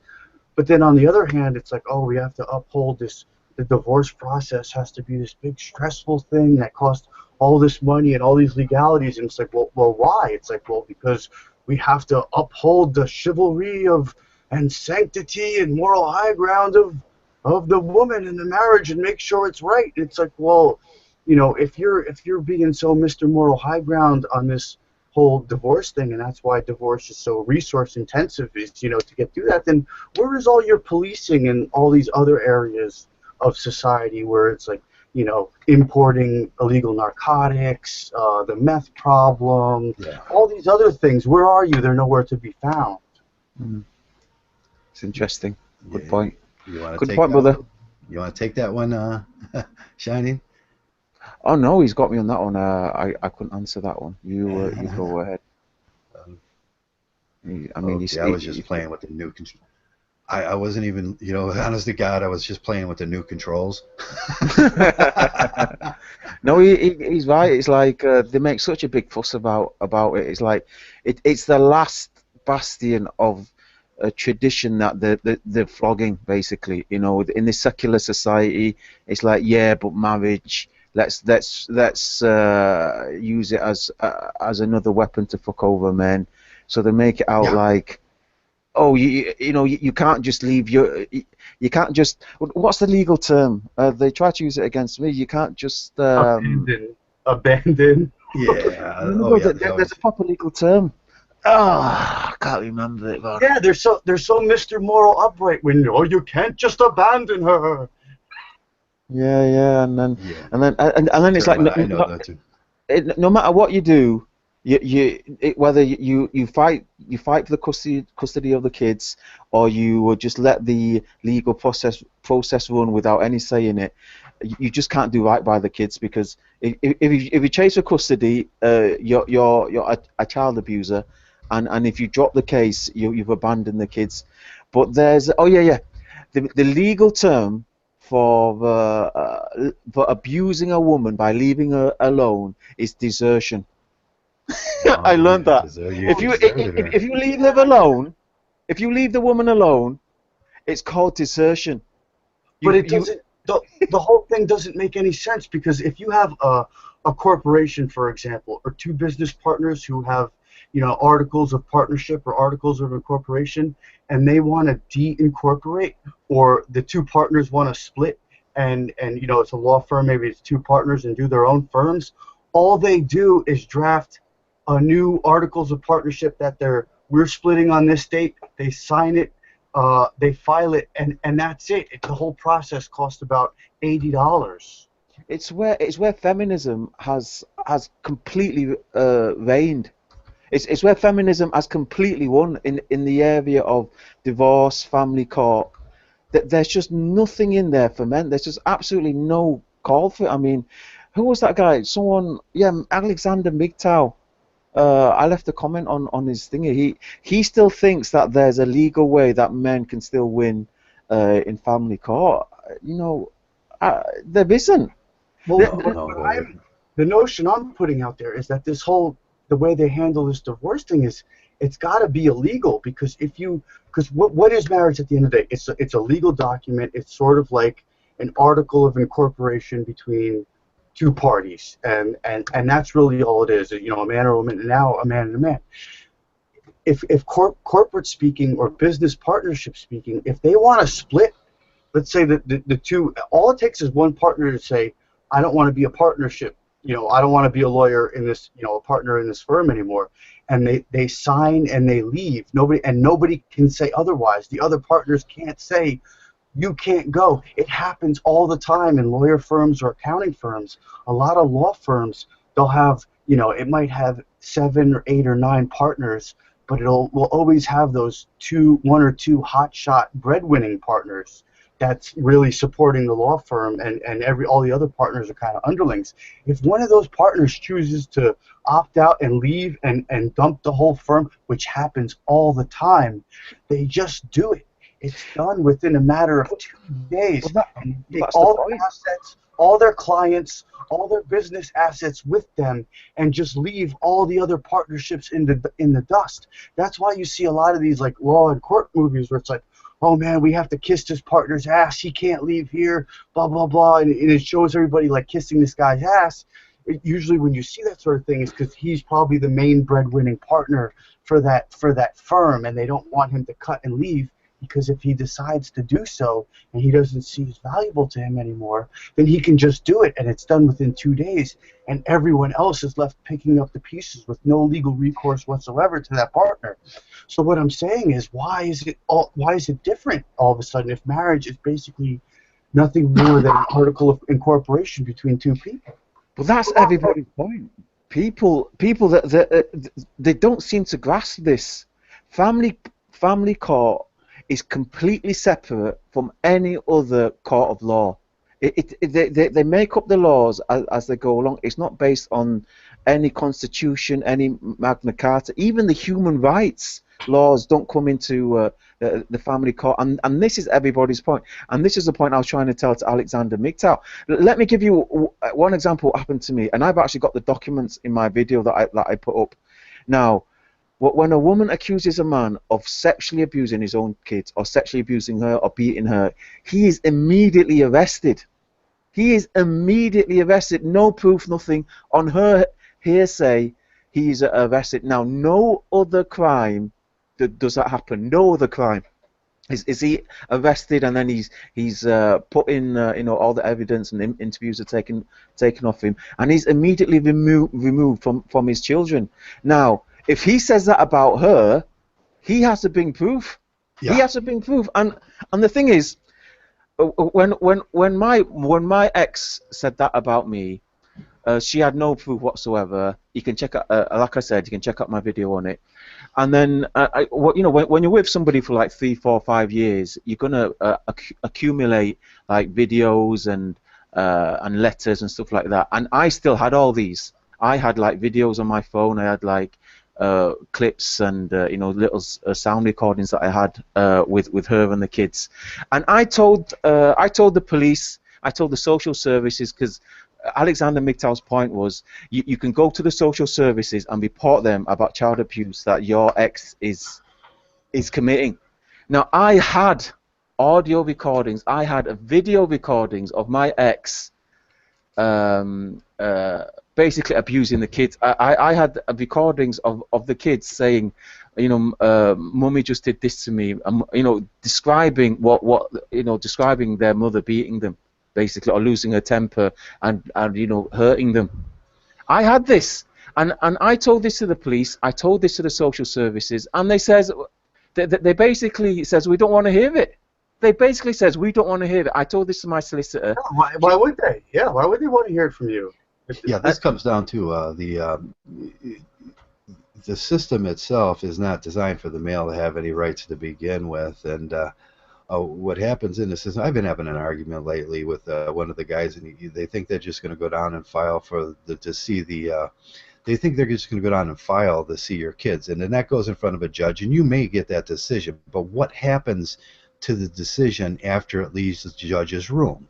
You got to follow that process, and most of these guys, unless you've been through it, you have no idea that process is happening. It has to go to the clerk of courts, then it has to go to the clerk's pool, then it has to get filed, then it has to get sent to HHS. It goes through a social worker that sends it to a judge advocate, which sends her a letter back and how she interprets it from the judge advocate to the back to the social worker. She'll schedule you for a for a meeting. She'll tell you what the judge advocate says. You have to reschedule with the judge advocate to speak with the judge advocate over a phone. Then that goes back, and whatever comes of that meeting will come down, and they may, at the end of all this, send a letter. So it's never what the judge says. It's the corruption and bureaucracy of the system that things get entangled in. And I've seen points where the corruption was so deep that the clerk of courts never carried the decision down to the office pull. It stopped right there. We've witnessed this. Me and another guy was sitting there. And people don't believe you. They say, how can that be possible? And they said to me, when I told them, I said, you know, because basically when we were in the court process, you're supposed to forward all the evidence. And they said to me, they says, how are you going to get the evidence to us? I says, I'll email it to you. They says, we don't accept emails. I says, well, I'll put it on a CD and I'll post it to you. And they says, we won't open the CD in case there's a virus on it. Right. And he says, well, how else can I get it to you? They just did not want to hear it. It's absolutely insane. But because my ex said I did it, they act on that. It's one law for the women and another law for the men. Right. Now, one angle I want to see guys start to try. I mean, I'm not married. I never will be. But I mean, these stories that you guys tell me, it pains me so much. And one angle I would like to see people explore possibly is when you're married, everybody says, oh, what, you know, everyone's brainwashed. Oh, you have to divorce. But what I propose is this: it should be legally viable for you to write a marriage resignation and simply resign from marriage, and you get that notarized and you have it drafted properly. I can't see how that can't be a legally binding document if you do it's that. Never going to happen. It's never going to happen. It is a legally binding document. What I'm saying is this, though: explore that avenue, try that, and as they fight it and turn it down, maybe one day that could get taken to the Supreme Court. Like, wait a second, why does this family court have the authority to deny someone's right to, you know, article up a resignation from an institution? It's not going to happen. TFM just did a video on a new British ruling. Basically, this woman, she hitched up with this older guy, and then when the older guy moved on, she basically filed for alimony from him. Yeah. She basically filed it just on the basis that she had sex with him. And he ended up handing over a £1 million, which is like a $1.7 million property over to her, just based upon the fact that she had sex with him. Yeah. Now the simple thing about this is, and I'll say this a million times to men, if you're going to the system and begging for permission to do anything, you expect the system to act like the system. You don't go to the system and beg to the system. We have to create a new system here in Mgtow, and that's what I always say: be the system you want to be. Now, what I found out with this whole thing after I went through this whole thing is all I really had to do was I took one of the court documents, I made up a watermark on it, I put it through my printer, I told her I got the address for where my wife was living at the time. I put it in the official looking document case, which was an envelope that looked like a document from the court. I stamped it with somebody's was stamped that I seen. I sealed it, I signed it, and I sent it to her, and that said, you will be forced to let him see the kids. I became the system. You know what happened? That's exactly what you got to do. And what I'm saying, that's exactly what you got to do. You become the system. You start sending those letters off, bypass the court, and it's not legal in any country to do that. You can become the system yourself, and you become your lawyer, you become your judge, you become your own advocate, and you advocate for yourself. Be the man you want to be. Be the person you want to see. That's what you should do, guys. Yeah, and that's what I'm saying. Yourself. If we can find a sharp Mgtow attorney, you know, someone with maybe experience in some marriage law, and it's hard to find attorneys that'll turn around and buck the system. But if you could find a Mgtow one that maybe has been through a couple divorces himself to draft an official marriage resignation document and start having a lot of guys try to do it, you know, have it notarized, you sign it, it's drafted appropriately for your state. what's going to happen is first is they're going to start treating it like a joke. It'll get thrown out of court, but keep using it. Document that you use it, and then at one point, if you can get enough, momentum behind it, it can be like, wait a second, does this person, family court, have the right to overthrow someone's resignation? That's the point. That's the exact point. We become the system. When we start doing that as men, we start making our system, it will become legally and binding for these things because that's simply the way they do it. They say, oh, we're the bar, and we're going to make these things legally binding. On what authority do they have to make a kangaroo court like they have set up legally binding? Because it violates almost every single thing in the Constitution. The kangaroo court that they have set up right now violates every contract of our Constitution and every contract of our citizenship. You just become the system, and you do the same thing they do, and that's what Mgtow's got to do: become the system. And I can't get that. I can't impart that on some of these guys. Well, it's gonna take a little bit of money from somewhere, but honestly, if you could get something like this to the Supreme Court and get attention, and then we get it, No. Mgtow. What I'm saying is, we're not asking them for permission anymore. Well, we are not asking for their permission to be on divorce or be divorced or be anything. We already have permission to do what I'm saying is that what I proposed about that resignation, we already have permission to do that. Those are the laws and rules. If you want to resign from an industry you're in, nobody can force you to keep you there. Yeah, they're already the laws. Yeah.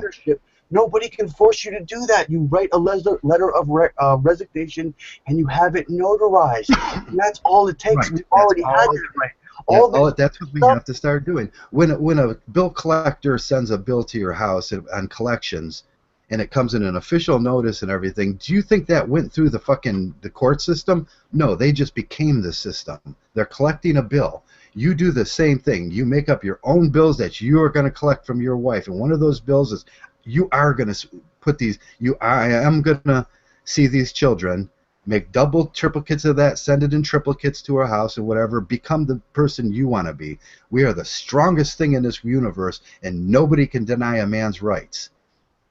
And we just become it. You're very right about that. And as that starts replacing that old system, that corrupt system, this female gynocentric system that they have, we become the patriarchy again. We become the system. But it's going to take a bunch of, like this word, badass people, badass Dan, and a badass men like us that are willing to say it and willing to do it to impart this onto society.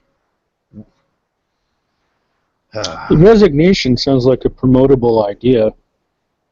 I'll give it that. Yeah.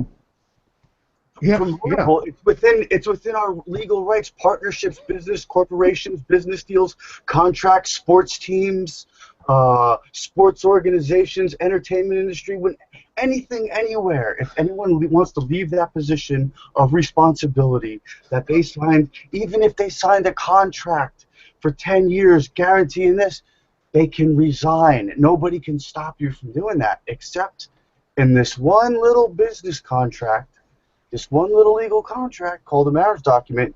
But the thing is, nobody ever told us you can't resign from it. What I'm proposing is that we could have this whole time. It's just that everyone is so brainwashed to thinking that the only avenue is a divorce process. Now, what is the actual definition behind the term or word divorce? There is no legal. There's nothing in there that says these are the people you need to go to. There's nothing in there. Right? Why does everyone think, oh, you have to go to a divorce attorney and this word divorce? What is that even? How come when you see a company go, you see a liquor store on the corner go out of business, and you see Abu out front, it's like, oh man, you're closing down, and it's like, yeah, business wasn't good. I had to divorce the business. Like, what? Nobody says that. You had to close the business. I had to resign the business. Like, what? You had to ask the government to close the business or leave your job. I've left 20, 30 jobs in my life too, and I didn't ask anybody's permission for that.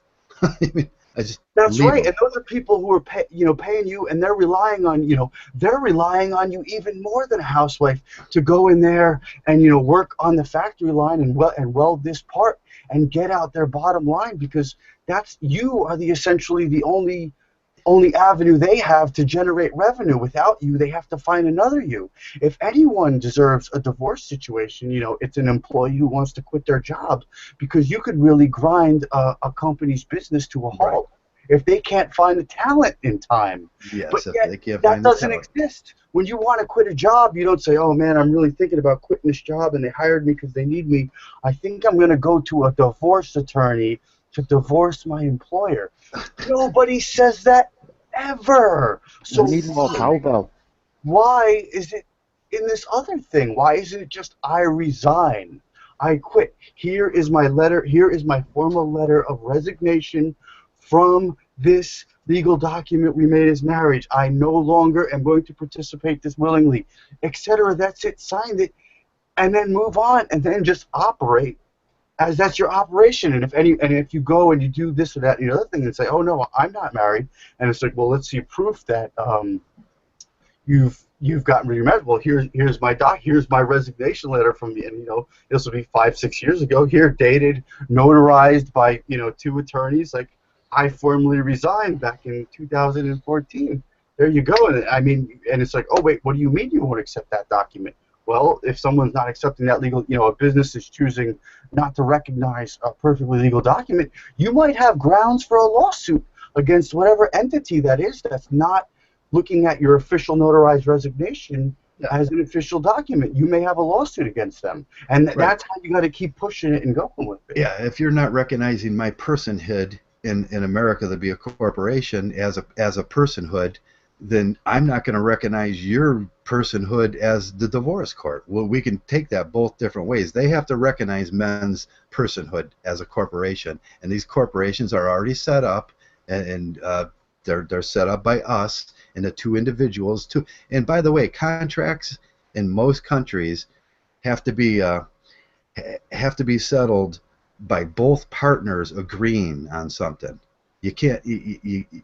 She can't just leave a contract and just say. And what they do now is it's a one-sided, lopsided ledger they have, and that's close to mafia bullshit there. Because one of the things with the mafia is they always said they had a one-sided ledger, and the one-sided ledger was a bad deal for Americans, so they made that outlawed, a one-sided ledger. But when you look at the divorce court, it's nothing but a one-sided ledger for the divorce court and the female in that system.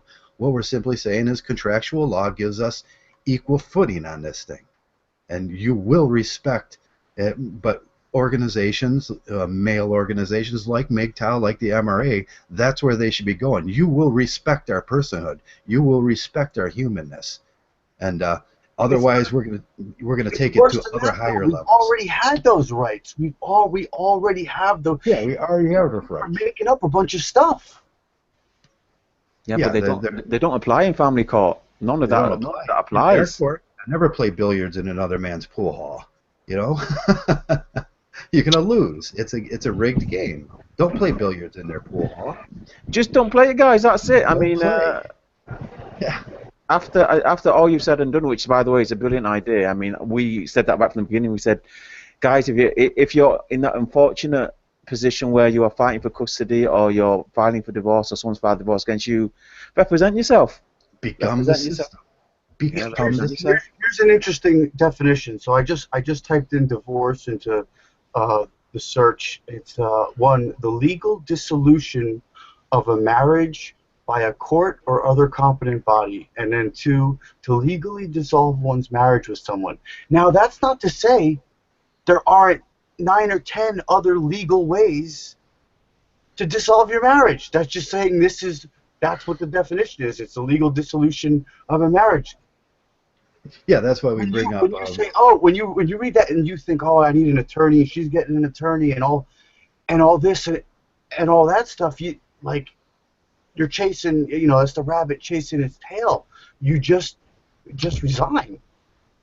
Just resign, and that's what men have to start doing. No, I'm not gonna. We're not gonna honor I know in England and I know in America and probably Germany and in most westernized countries, if a law is bad, you just don't honor it. That's your constitutional or whatever your constitution says. That's your duty as a citizen to say no. These are not good contracts. We are not going to honor these kangaroo courts that they have set up for us, and that's the only way we're going to do this. And we're very right about this.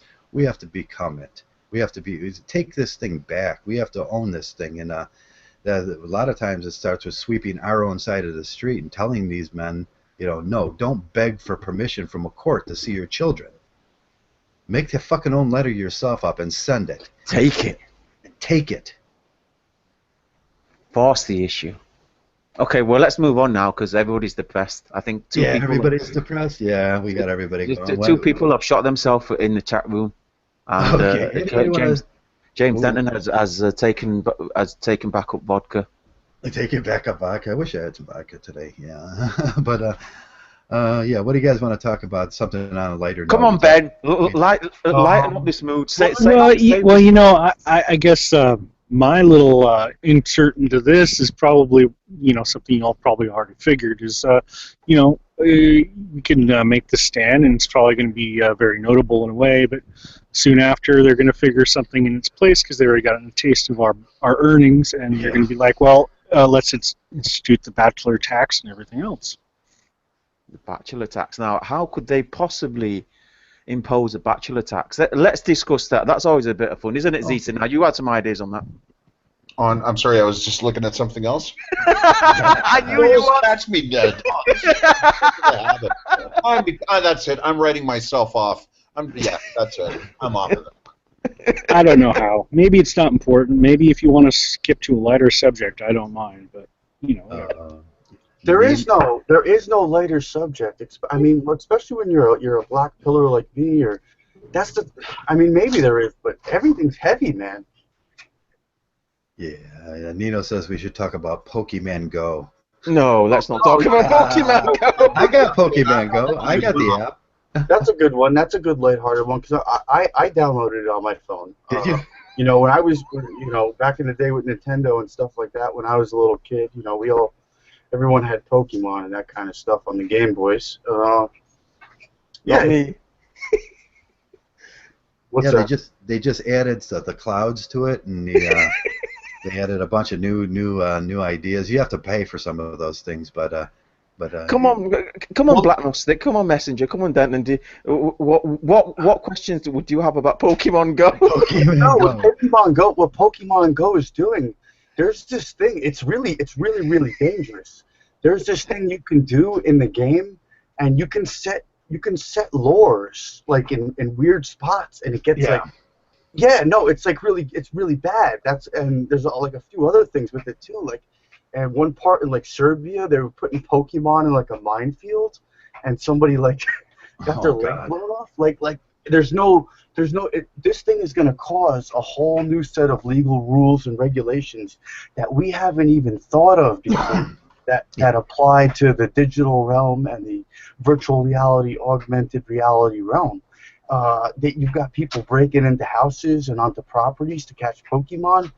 I just see, I see hundreds of lawsuits coming out of this. People are flipping their cars over on the highway, 4 people dying at once and stuff like that. Come on.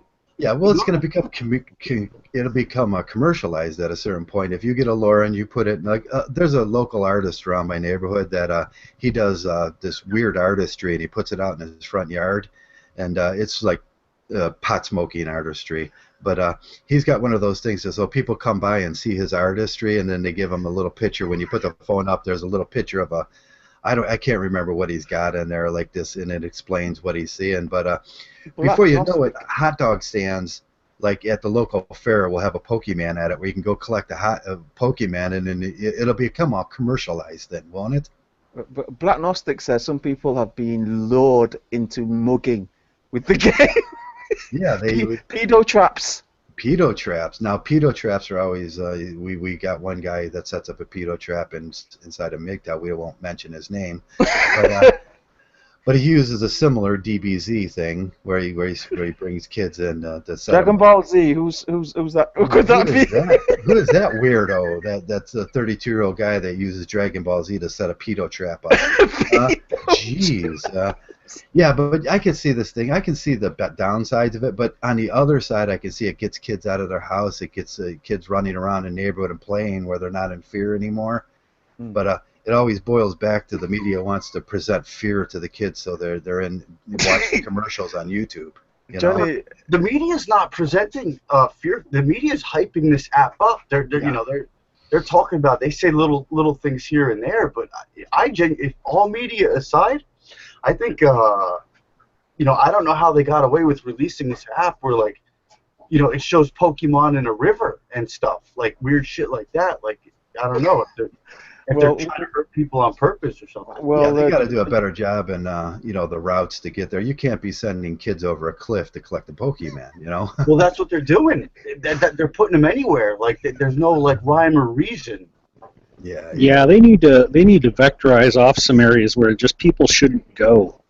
Yeah, if you go down to the bottom of my street, I live on a gorge where a river runs through, and the gorge is quite deep, and it's been cut out over 1 million years.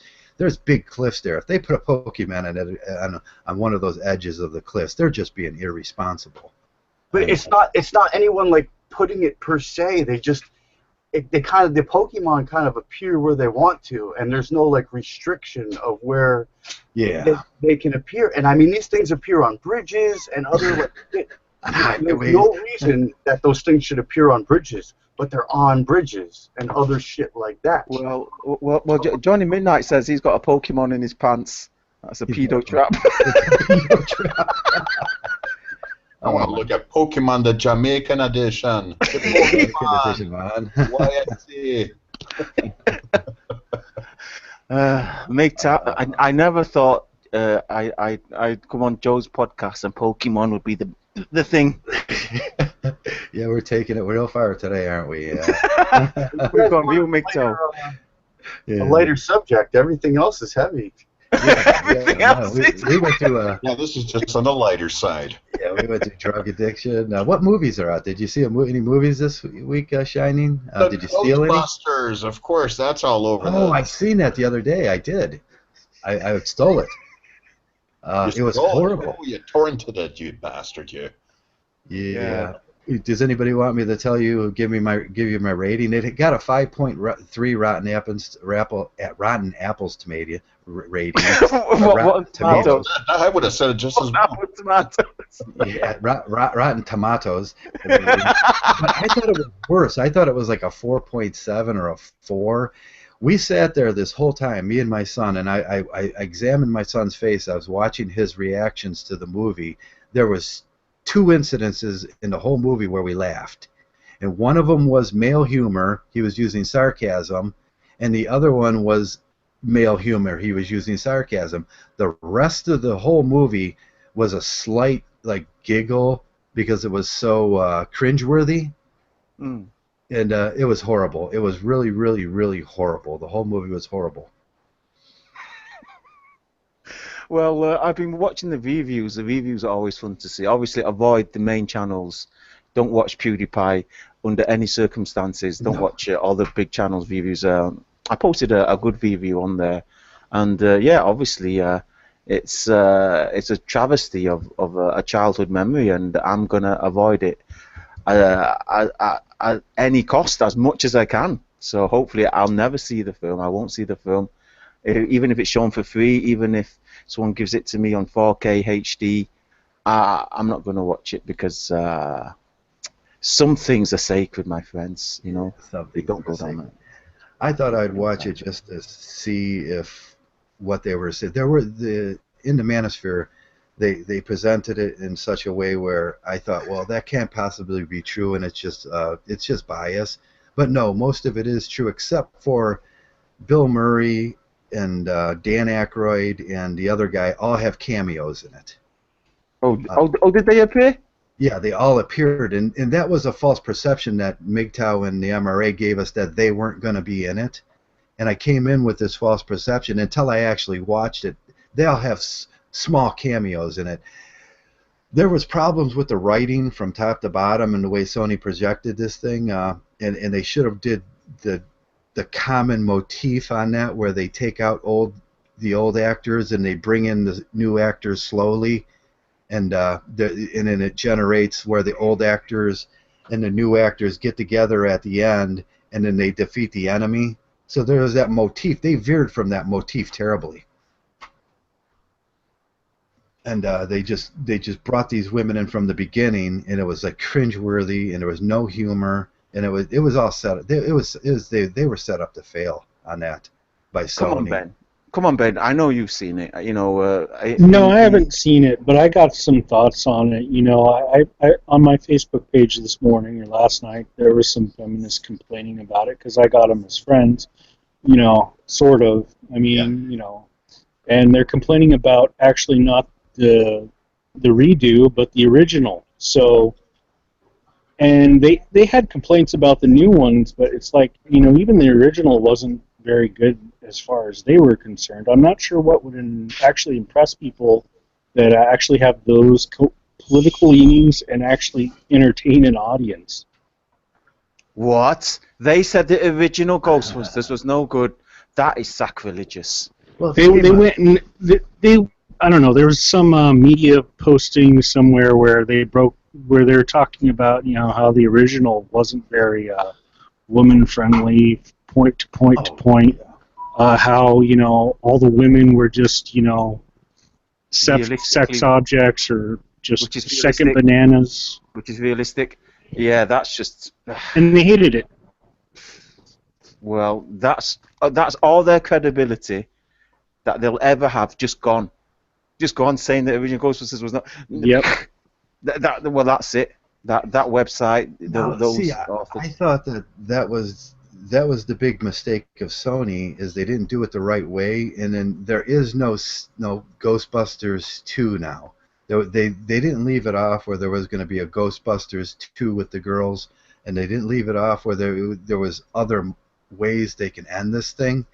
They just ended it there, and they just, you know, they just stabbed themselves in the back with this totally. But Sony will never admit that. And no, they've spent a lot of money on it. They want it to be a success, even at the cost of the culture icon that was built. The what's that word now? When like a little group forms around a film. Cult classic. It becomes a cult classic. Johnny Midnight brings up a good point. He says at one point in the movie when they lost their car, and you can remember back to the first one where they had to run, and they says, well, we're going to run to this point.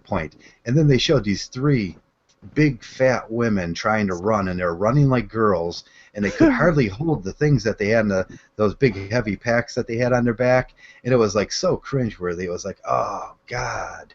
They had no athletic ability at all. Well, that's another depressing issue we just brought up. The death of old Ghostbusters by the slaughtered by the new feminized, gynocentric, straight from the gynocracy new Ghostbusters. It was straight from the gynocracy. They tried to reverse the roles on the Thor guy, whatever his name, Helmsley, was it? And the Iron Man, apparently Iron Man's now going to be Iron Man. Girl. There's going to be a little girl. Thor's a good woman, yeah. Yeah, Dragon Ball Z Goku is going to be a transsexual now. Oh yeah, wonderful. Well, let's give shout outs of new Mgtow channels. I hear there's been a few good new ones. I know you pointed out a good one earlier today. Well, let's give Ben a chance. I know Ben's been itching to tell us about some of the videos and channels. You know, you probably already have seen this guy around, but and I don't really think I'm interested in what he's talking about as far as the sex there, but Pretender with his Pattaya, Thailand videos, he's actually pretty good at explaining how to travel there and everything else. Yeah, I've seen him he made a couple videos this week, and it was about there was a few, if you're into that sex thing but we know how that turns out, and he's just got to work his way through that, doesn't he? There's been some I mean, I have not been looking out for them. Obviously, you guys have been sending them to me, but there's been some pretty good new content that's coming out. The one thing that I did discover this week was the black Mgtow. So just as Mgtow went over to the Igmore, we've now got Mgtow and the black Mgtow, and I'm telling you, those ladies, they're pretty fired up. They've got the cursing done. They've got the terminology down there. They've got their black woman's version of Sandman. They've got the black woman's version of Stardusk. They've got their black woman's version of Barbarossa, and they've even got their messenger. Check them out. It's called BWGTOW. BWGTOW. Do they gently weave in a baby mama thing with it? I just want to have babies.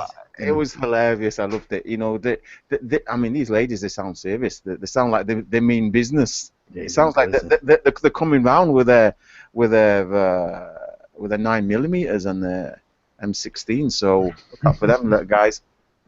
I gotta go check that out. I haven't seen none lately. I know there's a couple Mgtows that I was trying to you know, actively you know, participate with, but that all fell because they're stupid, you know, and they weren't getting it. They're just not around. I mean, are they really out there? What kind of content producers? Where's the Mgtow equivalent of a Barbar, or you know? Oh, guys, check them out. It's like they're saying they're not going to happen. It's like they're saying, you know, black women don't have kids with black men. They're out to kill you. It's like a black woman genocide. Just imagine the white supremacist completely flipped over, but with female black supremacists. That's what you got there. It's fantastic to listen to, and they're really sincere. It's like, that's funny. Are they telling you to go to a different country and get a white guy? Yeah, just listen to them. It's like, fuck you, black guys. We don't need you anymore. And oh, guys, I was split my sides just laughing. They've got like hundreds of videos up already. Yeah, check them out. We'll see how much traction it gets with the other women, though. That's username in the chat room posing that question. Who is that? The TFL versions of black women. You know, are they in their black womanosphere? That would be interesting to see. Sadly, Mgtow fell on the wayside due to the fact that their main lady, who was what was her name? I always forget her name. Veronica. Content Betty or whatever fuck her name was. No, the gorgeous, the BK beautiful. Clark. Yeah, BK Clark. She got taken down by the mayor of Mgtow. Sadly, it cost him his original channel, but he took her down. Yeah, took her down, and that was the end of women going their own way. So, yeah. R.I.P. Yeah, she was like a Mgtow monk, wasn't she? She was asexual, and she was like all. But those a Mgtow nun. You know, it would be Mgtow. They would be nuns. Nuns. The Mgtow. What did you say? There was a. We'd love to hear from Mgtow. But then they're going to start arguing about whether they can pick their own gender. They can be a monk or a nun. Yeah, Black Gnostic has seen them. Nicole Little is their leader. That's their Barbarossa Stardusk. we got to go. Barbar equipment. Yeah. They've even got their messenger equipment. Equivalent. Dare I say? Oh, I'm running out of Windows here. I wouldn't want to sacrifice my how to build a Sprinter van up into a stealth camper. No, I wouldn't want to get rid of that. It's vital information compared to looking up a BWGTOW or whatever. Little Nicole Brown. I gotta go see that. That's something I gotta. Because obviously they're not gonna send us the link, and so we can go check it out. You know, they're just not gonna do that to us, the Mgtows, because they know what's gonna happen. They're gonna get 8,000 Mgtows over there calling them cunts. And there's 23 listening in right now, so they could be lurking. They'll make some attack videos on us. Don't worry. Oh, should I bring one on the show? They're gonna come on. They're gonna crash. They're gonna hijack one of his channels. They got Brooklyn Blue as their Brooklyn Blue. as their messenger. That blue Is their blue. messenger. No, it just surprised me. It just surprised me the fact that they were they're already so established. It's like they've got their own little group, they've got their own little circle, they've got their own little philosophy, they've got all the terminology down, and they've already got their set of fundamental videos up. It's just let's face it, they were a lot more organized than Mgtow was. That's what they do. They're super Well, organized. that's on progress. everything. Yeah, they are super organized. Women are super organized, and they get, they're just little paper pushers. Once they start getting going on something, it's like, why do you think the majority of women write grants? Right, and then you start seeing cubicles with little puffy puffs and little aquariums with spiny little lobsters coming out with big, for fuck's sakes, man. I just had this really creepy idea of what would the traversable Mgtow of... Traversable Mgtow! No, guys, I apologize. That was totally uncalled for. There's no female equivalent of any of it. That would be ridiculous. Like some type of a alternate universe where the male and females are opposite. No, that was ridiculous. No, I was hoping on seeing this because it would just be damn entertaining. Yeah, okay. So that's my little take on today. This week's Mgtow news. If Jack Nicholson were to put it as, to steal one of the lines in one of his movies, can't we just get along? It's actually now, we just can't get along. We just can't get along. Yeah. Okay, that was... Okay. Well, are we out of subjects, or are we going to keep going? I think we're out of subjects. If No, we're not out of subjects. We've got two new guests here. Let's elaborate on some of this. He says Simone 56 is their traversable. Oh, I'm going to have to check her out now. I'm going to have to go check her out. I think... Okay, we can start dating. We'll let Ben and Black Pearl Bishop take the podcast, and we'll go investigate. Take it away, guys.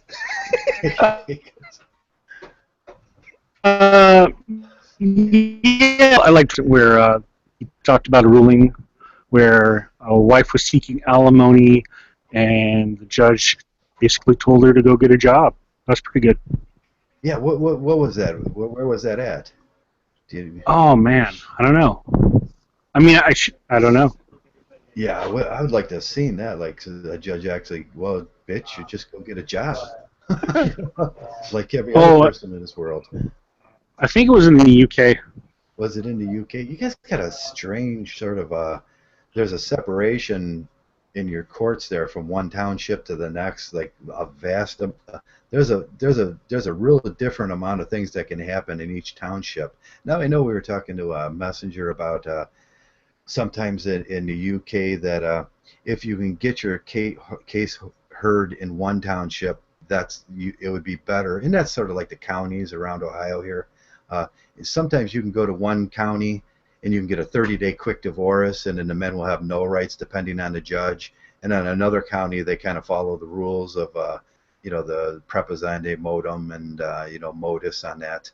But I suppose it's the same in the UK that some counties will just be, quick 30-day divorces. They're handing out money for free, Yeah. I'm sorry. I'm just looking at the other channel that Black Gnostic pointed out. All these guys, all these ladies, they've got more subscribers than we have. Bigger than us. Wonder why that is.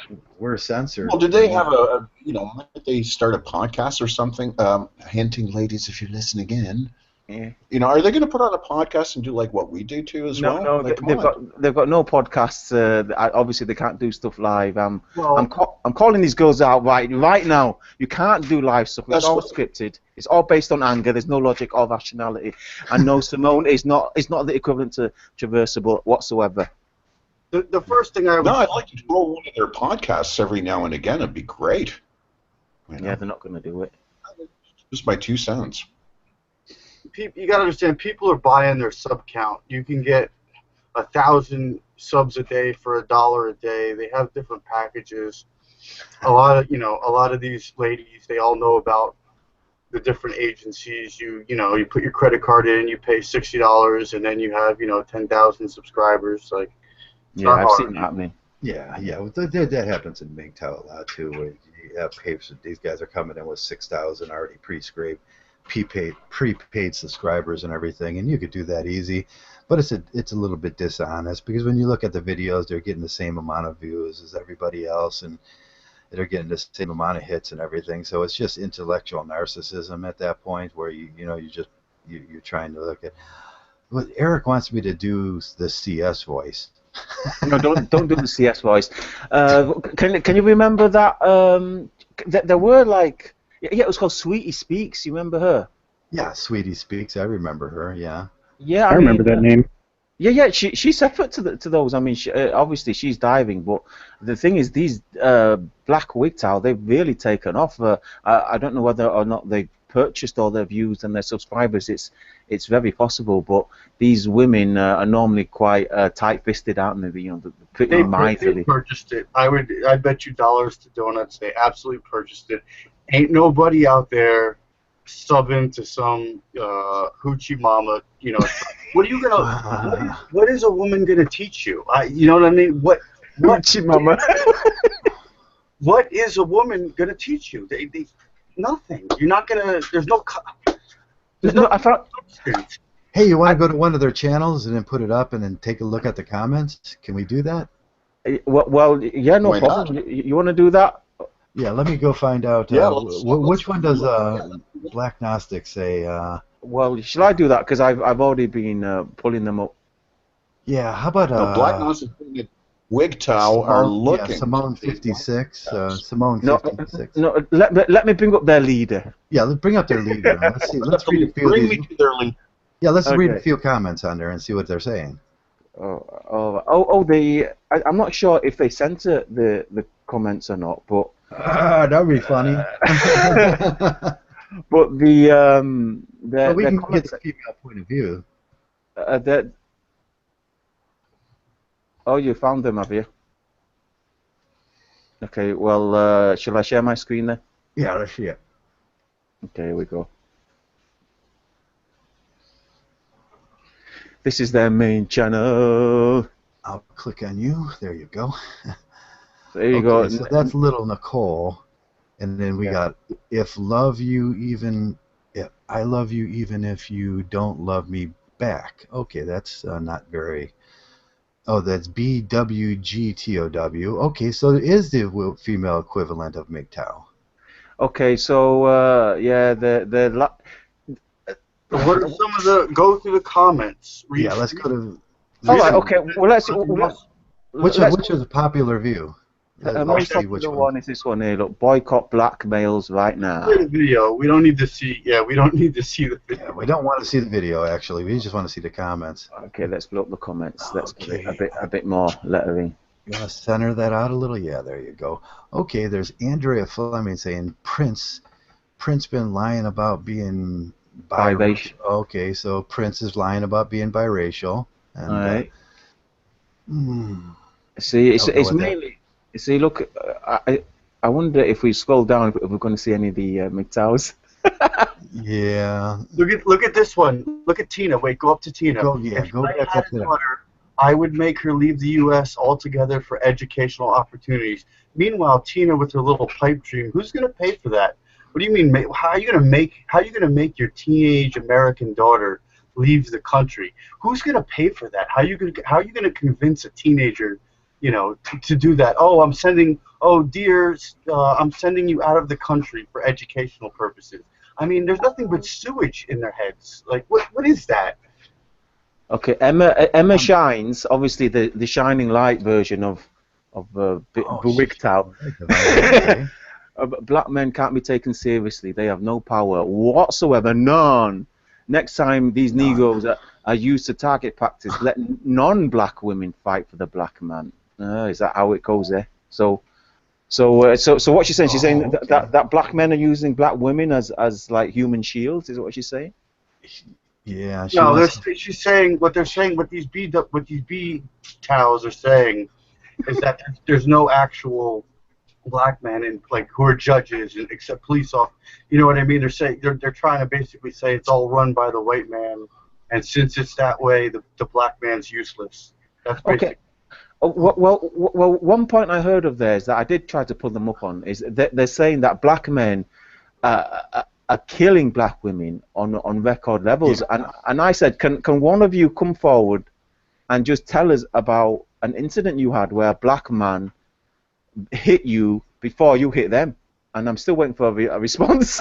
Yeah, what's that? Let's scroll down and Stevicus. What is my DNA actually tested? Shock. My DNA test actually shocked me. I'm 20% Nubian and 80% Celtic. I was sure I'd be at least somewhat Anglo-Saxon because my long ancestor Geoffrey de Cussac, who was a knight and had castles, but apparently they had no Anglo-Saxon at all. LOL. Laugh out loud. That is pretty funny. Okay. My parents, but mother especially, did not allow me to date until I went to college.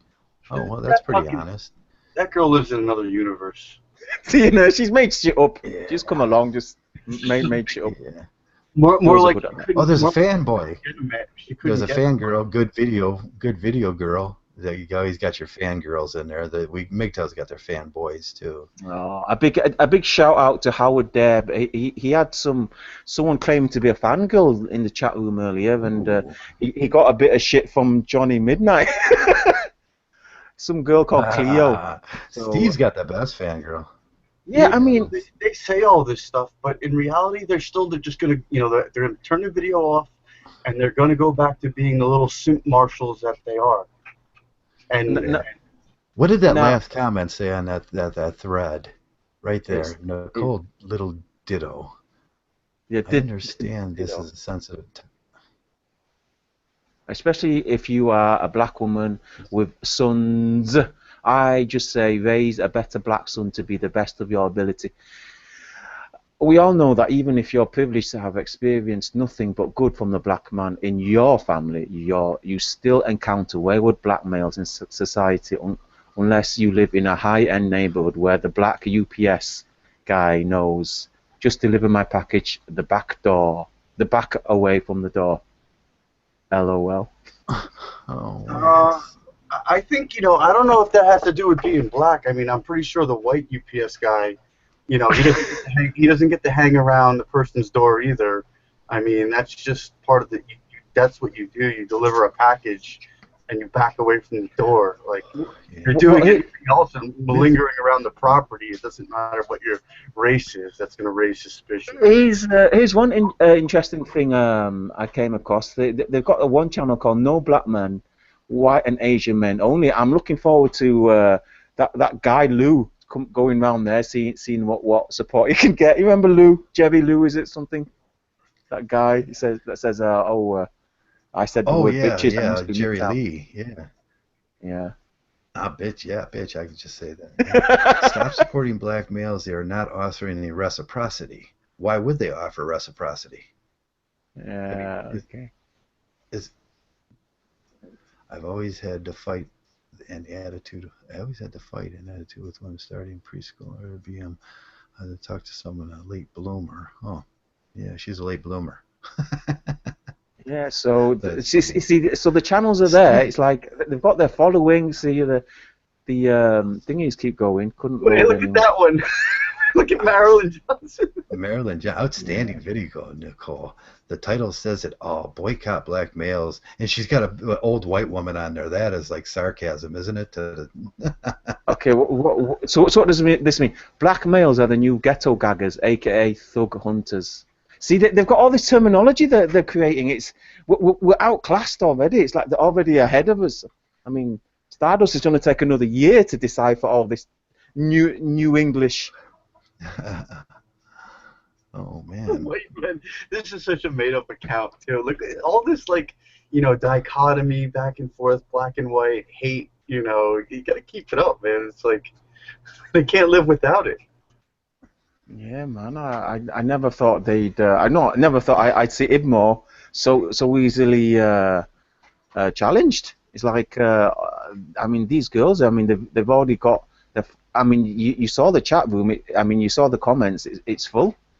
So they've already got their following. They've already got What their. I was wondering is, do they got a Paul Wilson? They're all Paul Wilson. But these are the main channels that you've got, like Chrissy, Sweet. Oh, Sweet Speaks is in there. Oh, Oh, Sweet no, Speaks, that's okay. just related. You got Yeah, your Simone. There's Simone. Simone 56. I was interested. Yeah, she's not like you. Don't worry about my Mgtow equivalents. Yeah, look, this is another big one. This Egypt and Unstoppable. She's talking about having to. Egypt is unstoppable. Yeah. What? Oh, I seen that video. Okay. Oh, she puts up the fake classic pictures of a beat up woman. Oh, that's sad when they see that, because that's just I don't even know how to describe that. I was going to try to delve deep into when they do that, what the psychological effect. It's just like, I mean, you could put up pictures of men in war situations where they're all screwed up and they're all, and you'll have your video taken down.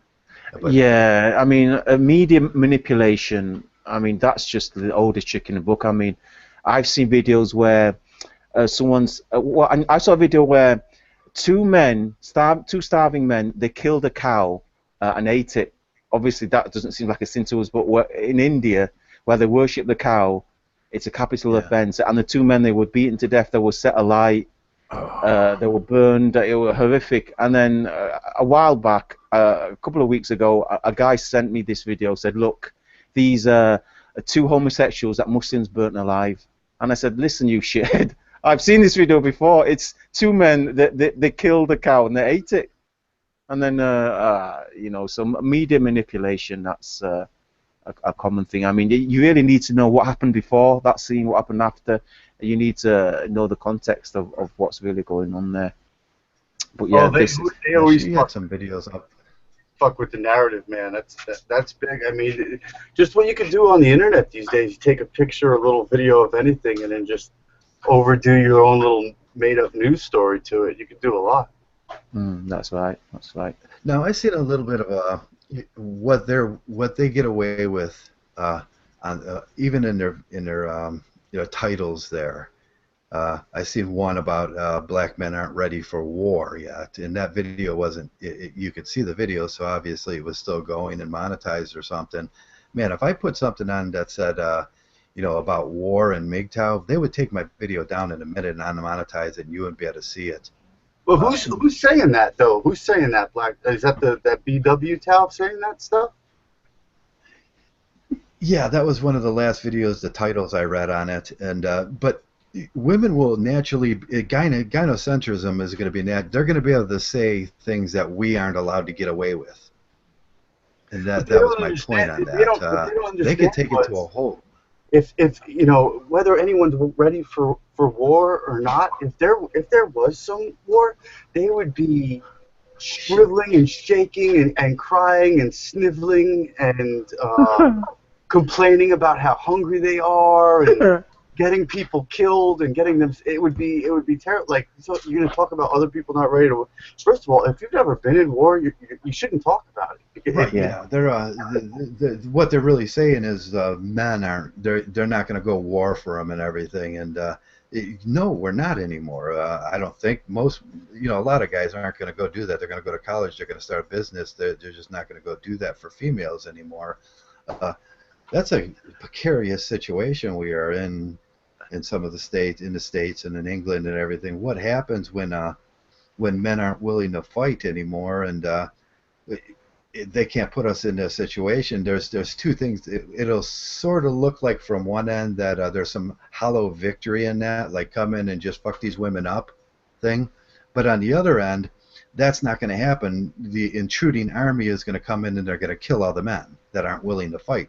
So the idea that you're not willing to fight to preserve your own life, that's risky business there for a lot of Mgtows, and I see this in Mgtow too. That we're just not going to go do that no more. We're not. Well, at a certain point, if you have an invading army, you're going to have to fight, and that's just the way it is. Keep your guns underneath your bed, really, because you're going to have to fight or you're going to die. Because if some some fucked up asshole like Joe is invading your country, I don't care. Yep, that's how it goes. If you're not willing to fight, you better either run real fast or be willing to die or be willing to fight. There's no other options there with me. You're gonna fight or you're gonna die. So that's unrealistic. We don't talk about those things much. It's kind of an unrealistic apocalypse scenario there, where these guys are like think, oh, we're just going to sit in our basement and watch video games, and then the big bad soldiers like Joe, they're just going to forget about us because we're acting like girls. No, we're not. No, we're not. We're going to kill you. Yeah, that's funny. That's a funny scenario in my eyes. Sorry, guys. I'm just reading the chat. The exchange between Eric Wingard, the Norwegian, and James Denton, the superior Russian. It's kind of disturbing. It's kind of disturbing. Can you remember? I said last time I was on. I said there's certain things men should never say to other men. Well, Eric has managed to say all of them in this conversation. Oh, why dogs get better? Why dogs better than to take a sheep? No, go back. Go all the way back to before when Fight for Truth enters. Go like 10 messages back. Listen, yeah, the man is ready to fight. So Black Gnostic Speech says Egypt Ann is a fool, and then Badass Dan says never heard of her, and then James Denton says I feel so welcome on your channel, I will stay. But people, Eric says to him before that. Oh man, we have the livest commenters. They're live some days. The illness is gender. That's off limits. You don't say that. Oh yeah, donkey things. No. Ask an Afghan how he. Yeah. No. Okay, Eric, I'll do the voice. No, don't do the voice. Don't do the creepy voice. Yeah, we must apologise to Ben. I mean, Ben is quite new to us, and we've completely overwhelmed him with our sarcasm and our oppressive, tyrannical subjects that really might have been a bit heavy for a newcomer. Yeah, just like the feminists say, Shining. Yeah. I reckon about every nation of mankind has been worshiping and idolizing females. Yeah, that's a good. I reckon about every nation of mankind has always idolized and worshipped females. That's what we say around here. We're the first generation of men that are starting to come out of our shells and going, no, I'm not gonna. There's nothing about that makes me want to idolize them. I just see them as like MLM, we're a unique generation of men, and we're a very small portion of men that just don't do that. We don't put it, which is kind of an oddity on this planet. I wonder if it manifests into a different way of depending on gender. Yeah. Okay. Well, I was thinking we're about out of subjects here, and we're slowing down, and maybe it's time to. Maybe we've killed it. We've killed the podcast. We've totally killed the podcast. There was a awkward moment there,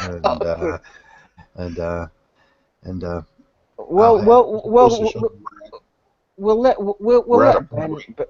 Ben have the last word.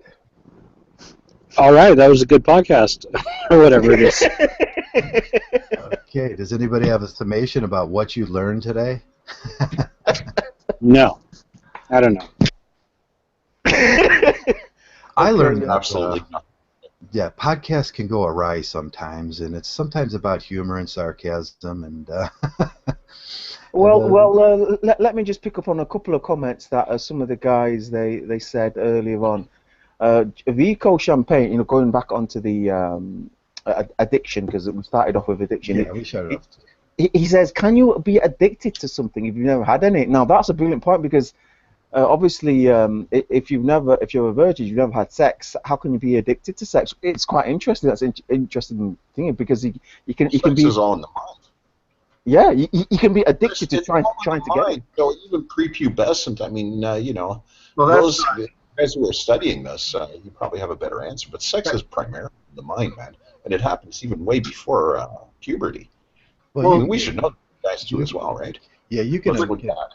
you can get affected by other means. Well, you don't have to have sex with them. Just simple contact is enough sometimes to set a male's drives off. Pheromones work in a very specific way. It's dead bacteria that goes into your system that attaches to your neurons, and then it sets off your dopamines and your oxycontins and your oxytocins and your all those chemicals start. So you're So desiring the sex without having to have a woman around you sometimes. The simple act of sharing space or being around them will set that off because you're Our you're bodies are just probes, man. They're just probes, connected to the limbic system where all that shit takes place, right? And I think that's what's important to look at, is looking at it from that perspective, right? yeah, The you body's look at just it from a a probe. Every time you finger yeah, her, you're, that's what you're stimulating that those neurochemicals in her brain and vice right. versa. That's Right. really You what could do goes that on. in several different ways. Like I says, optically you can do it. Uh, Mm-hmm. and then you can do it auditory with the female voice does it auditorily. You can get a woody Yeah. from just hearing female voice. Now that goes from the pheromones and on to the more biological aspect of how that happens. But there's three ways right there that you can get stimulated, and then but that Yeah. doesn't mean you have a partner. It simply means that there was something around you stimulating you. Well, it's just procreation, man. Yeah. It's just the steps leading up to and including that moment where 9 months later, pop comes, something comes out. Get your catcher mitts out, right? Yeah. You So know, imagine, that's Yep. part. You got to look at it from, from a macroscopic thing. Right from the start, right from that look. When you're wherever you might be, it all starts there, right from the time the body touches, right? yeah. From So the time of hand and everything that works its imagine, way through, right up until you dick her, right? right. Imagine Like, you're you have a sister, and your sister brings females around all the time. You're not allowed to touch them. You're not allowed to be around them. You're not, but you're going to get your sensories are going to be overloaded. That's a long-term process too. You have to deal with how to deal with that on a long-term. So you're building this addiction within you to having the female around, but you never actually procreated it with them. I think what perpetuates the addiction, Joe, is the mysticism. yeah. Okay, you look at it zoologically and in pure scientific terms, you lose the mysticism and see it for what it is and what's really going You on. lose the Because that's what's mysticism. fucking guys over. It's the mysticism, Joe. I Right. really Yeah. believe that.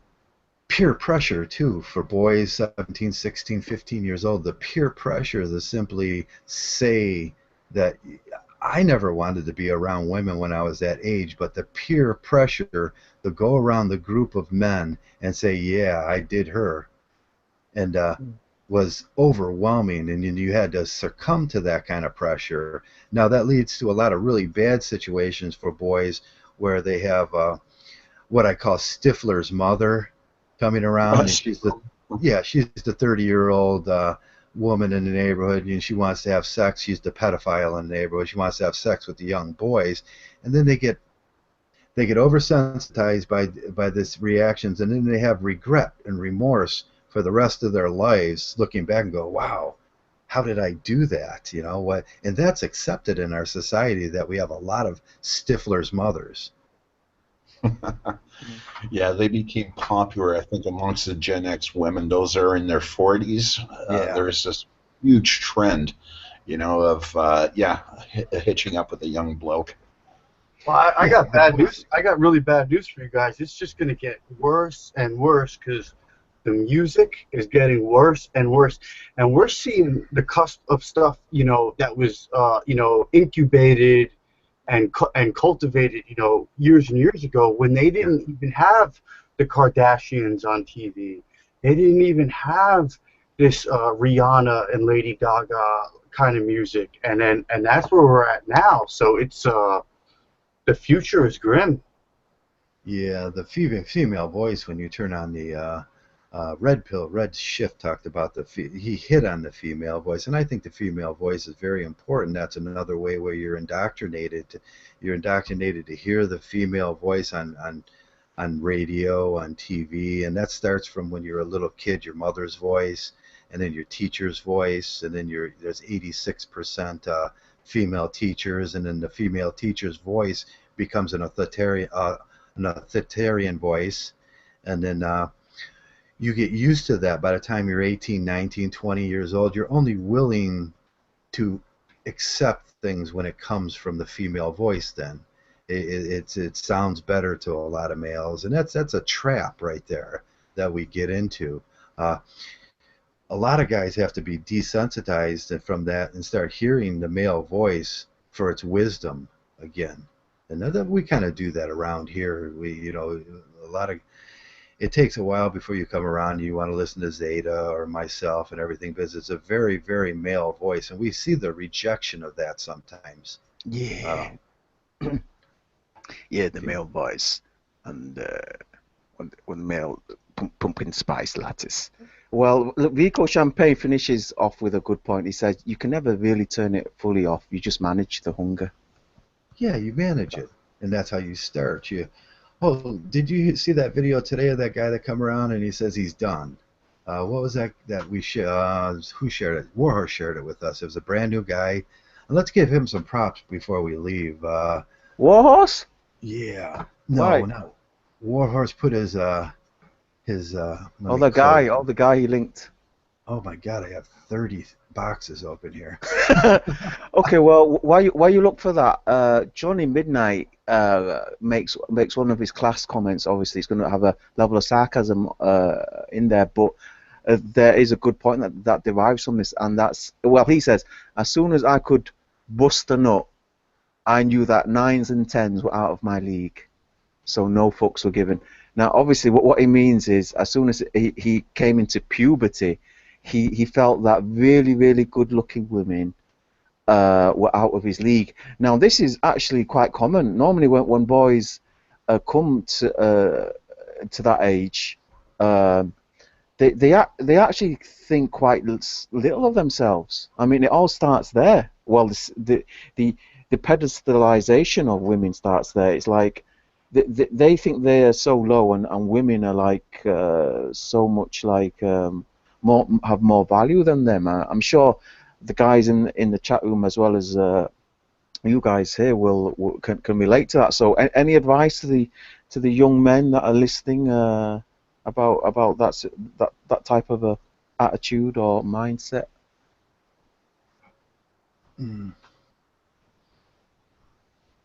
I'm still looking for that post. Come on, Ben.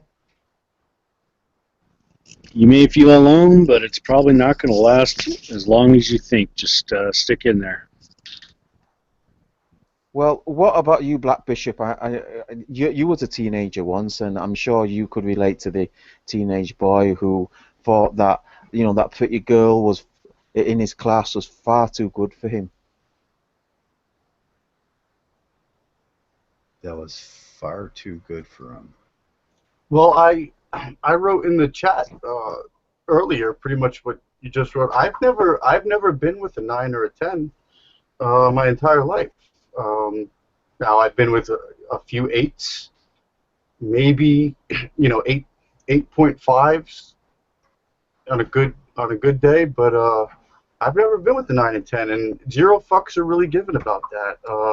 What I would do, you have to understand about me. I was probably Mgtow, an unknowing Mgtow, right around 17, 18, maybe 16. I mean, in high school, the modus operandi was basically, I wasn't any kind of jock or anything like that. So I didn't play football. So I didn't have anyone just throwing pussy at me. So a lot of the pussy I could get, I would have taken, as long as they weren't fat chicks. I was never ever attracted to fat women. No one in my family, none of the women in my family, or anything like that, are fat like that. So any regular healthy sized woman, I was after, and I got a little bit here and there, and it was mostly from just going out and smoking pot with chicks. Like, oh hey, I got a couple bags of goodie, let's go smoke. And that was the Pokemon Go of my generation. Was going out there and finding the best dime bags and stuff like that. I bet, Black Bill. Okay, we've got a tiny bit of echo, but can I just pick you up on another comment you made, Blackpill Bishop? You said that you once had sex with a transvestite, and that was a potential 9 if she had bigger boobs. Now, was that a man that became a woman? Was that a woman that became a man? That was a MTF, I guess. Male to female. Oh, well. Male to female. Oh. And she was really hot. So where was that? Was that in Thailand? No, it's in New York City. Wow. Well, there you go, guys. So anybody that wants any insight into that, we've got Blackpill. Let me tell you about the trannies in New York City. You'll never find them because you can't unless you're like a plastic, you won't know how to distinguish them. Other than some of them that are really tall, but a lot of them, they're not even tall anymore. They're like 5'6", 5'7", and they just look like really hot chicks, but they're like dudes sorta. But fuck it, man, she was hot. Okay. So we got a female. We have a female in the room, and somebody just banned her, huh? Oh, Messenger. Messenger. Messenger submitted to peer pressure. They all egged him on to kick him out. But, in a lot of ways, the trannies is they'll satisfy that your urge for that feminine factor, and because they themselves wish so much to be a woman, they'll cut out a lot of that standard bullshit that you'll get with a regular girl, because they want to be accepted that much more. And it's sort of a win-win situation. You just got to understand that you can't get them pregnant, which is also a plus, actually. So that's not even a negative. There was that Mgtow channel, I forget his name. He did that one video where he said he did experiment with that. He said he went he went through a string of bad relationships, and then he went over to Thailand and he experimented with that. But you don't even need to go to Thailand. New York City is swarming. It is swarming with them. And then there's probably, if you ever walked around in New York City, you've probably seen at least 4 or 5 hot women. You were like, damn man, I would fuck her. They're really they're actually trannies, but you wouldn't know. Yeah, James Denton has an opposing view. He's saying that's not an option, guys. That's not an acceptable, viable option. Maybe that'll be a topic for another hangout. But yeah, I mean, you could just pretend like I live in a different universe. I mean, it was an option for me. I enjoyed myself, and would I do it again? The answer is yes. Yeah. Well, one other comment, one last comment that I wanted to pick up on was from Joey Aragon. He said he went 1 month without jerking off, which is pretty impressive. No fap for a whole month. Nico tried that, and it almost killed him. Well, guys, I went 13 months, so beat that. 13 That's months. pretty good. I can't even. Once you get to the asexual. If anyone out there, isn't comfortable with listening to me telling a story about how I banged a tranny, you're not really Mgtow, because there's nothing that really should come out of my mouth that should jar you in any way. I mean, if it does, if what I'm saying is emotionally stirring you, that's a female quality that you got there. You should say, okay, good for that guy, and keep it moving with your Mgtowness. So if you're getting your panties in a wad about my little escapades here, then you really should consider whether or not you're Mgtow. There you go, James. You've been called out by Blackpill Bishop. Yeah, I didn't have a problem with the story. Yeah. They're still going on Mary there. See, that's why we should have left her in there, because you guys would have had to. You could have vented on her for like an hour. Don't worry, James. I'm with you. Don't worry about it. But I think there was something to look at in that, and I know with a lot of heterosexual guys, and sometimes in the Army, especially when I was in the Army in the early '80s, that was a big fear that they were going to go into New York. We were all in Virginia at the time, and I was around the White House there, and we would take trips up to New York, and one of the biggest fear stories are, the guys, as you're going to meet a tranny and think it was a woman, and it would cause some damage to you permanently in your life. Now, No, I loved it. Okay. Yeah, so from your point of view is that, but from my point of view, if I was like thinking this was a girl and I was 18 years old, and then I got to that point and reached down there, and I was like, oh shit. Well, yeah, you're not mature. That would cause permanent damage to me. Well, yeah. I mean, you're not mature enough at that age, and you're still under heavy at that age. At 18, you're still under heavy brainwashing. So you haven't really mentally broken from any sort of systems of control and self-shaming and self-doubt and stuff like that. At the end of the day, it really does nothing nothing to you. I thought it was great. I would do it again. It didn't bother me none.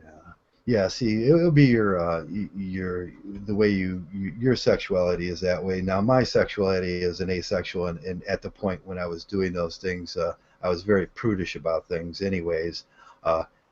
Even today, if that would happen, even if I did do those things today, it would still provide a certain amount of cognitive dissonance, which would provide stress in my life.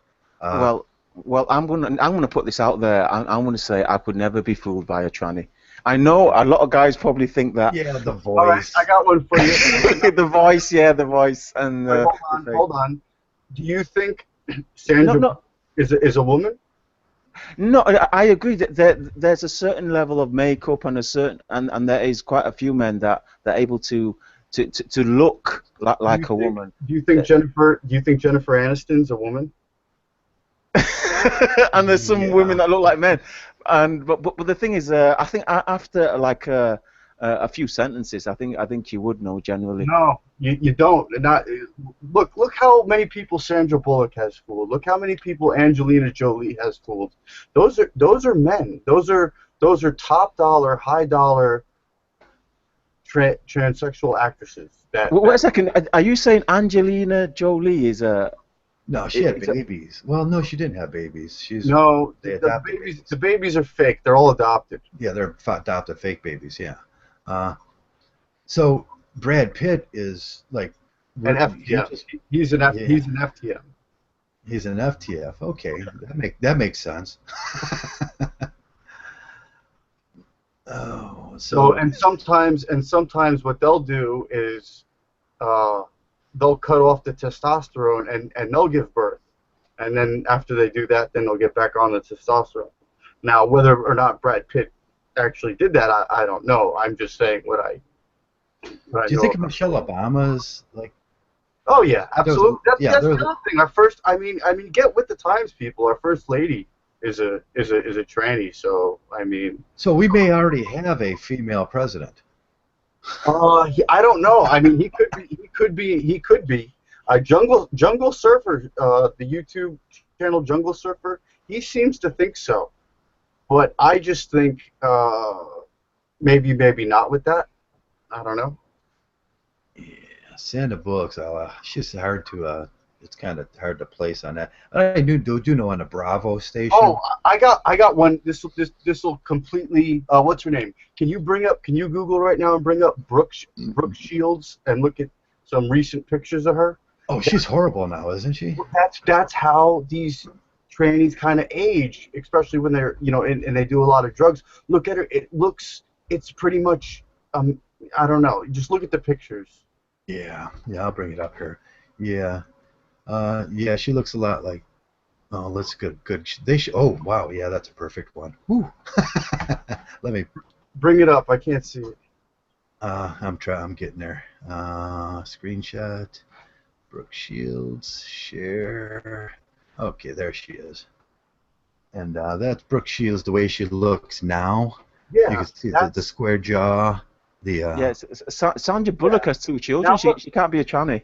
No, see, if you saw that woman and you didn't know who Brooke Shields was, you knew nothing about Brooke Shields, and you saw that woman hanging out in Manhattan. By the way, she's like 5'10" or so. She's like 5'10" or 5'11", and you saw her, you'd be like, oh, look at that New York City tranny. But yeah, there is a vast difference between that one and this one. that's how they age, though. That's how you can't Look at her get teeth. male- It's like she's been smoking crack. well, you can't get rid of the male bone structure. You can have like it's really hard. I mean, it's easy for them to be feminine when they're in their see. That's a little boy on estrogen hormones. That's a guy, you know, on HRT with long hair. That's a guy. She did always have them screwed up eyebrows. Like It's a guy. it's a guy. A guy. Man, I used to have some fantasies about her when I was just a boy. Well, you like trannies too, then. No, see that? No, I gotta believe. Let's look at our Wikipedia page and see what they say. You've been found out, Joe. Yeah, let's see Wikipedia if she has any children. I don't know if she has. Does Brooke? Yeah, she does. No, she does. But it's a little adopted girl that looks nothing like her.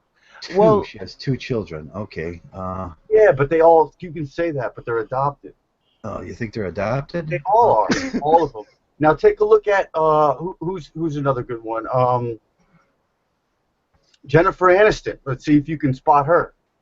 That's a guy too. Well, she sells Tupperware, and that's. Yeah, I mean, of course they sign all kinds of. Yeah. well, the thing is, wait a second. She was married to Andre Agassi, the tennis player. In 1990, she married Chris Heckley, the writer, Quick Heckley, and a couple have 2 daughters. Now, they don't say about the 2 daughters. Brooke Shields came down postpartum. Oh, she actually had the kids because she had postpartum depression. Okay, No. so she didn't have any real postpartum, dude. A tranny cannot give birth, so there's no postpartum depression. Yeah, that's what they're saying on Wikipedia, and we always know that Wikipedia is just the most truthful. Of course. Now take a look at take a look at Jennifer Aniston. Okay, I got to get back to the page. Let me shut down what I'm doing here. I got 30 things open. Jennifer, now I know she's not aged very well. Anna son. Oh, is that how you spell it? Addison? Addison, yeah, No, Jennifer Aniston, that's it. Addison, yeah. And yeah, I just put in something close. Okay, there she is now, or then when she was doing what is that show? And then ooh, there it is. Ooh, yeah. What is that? Yeah, is that the square jaw? Yeah.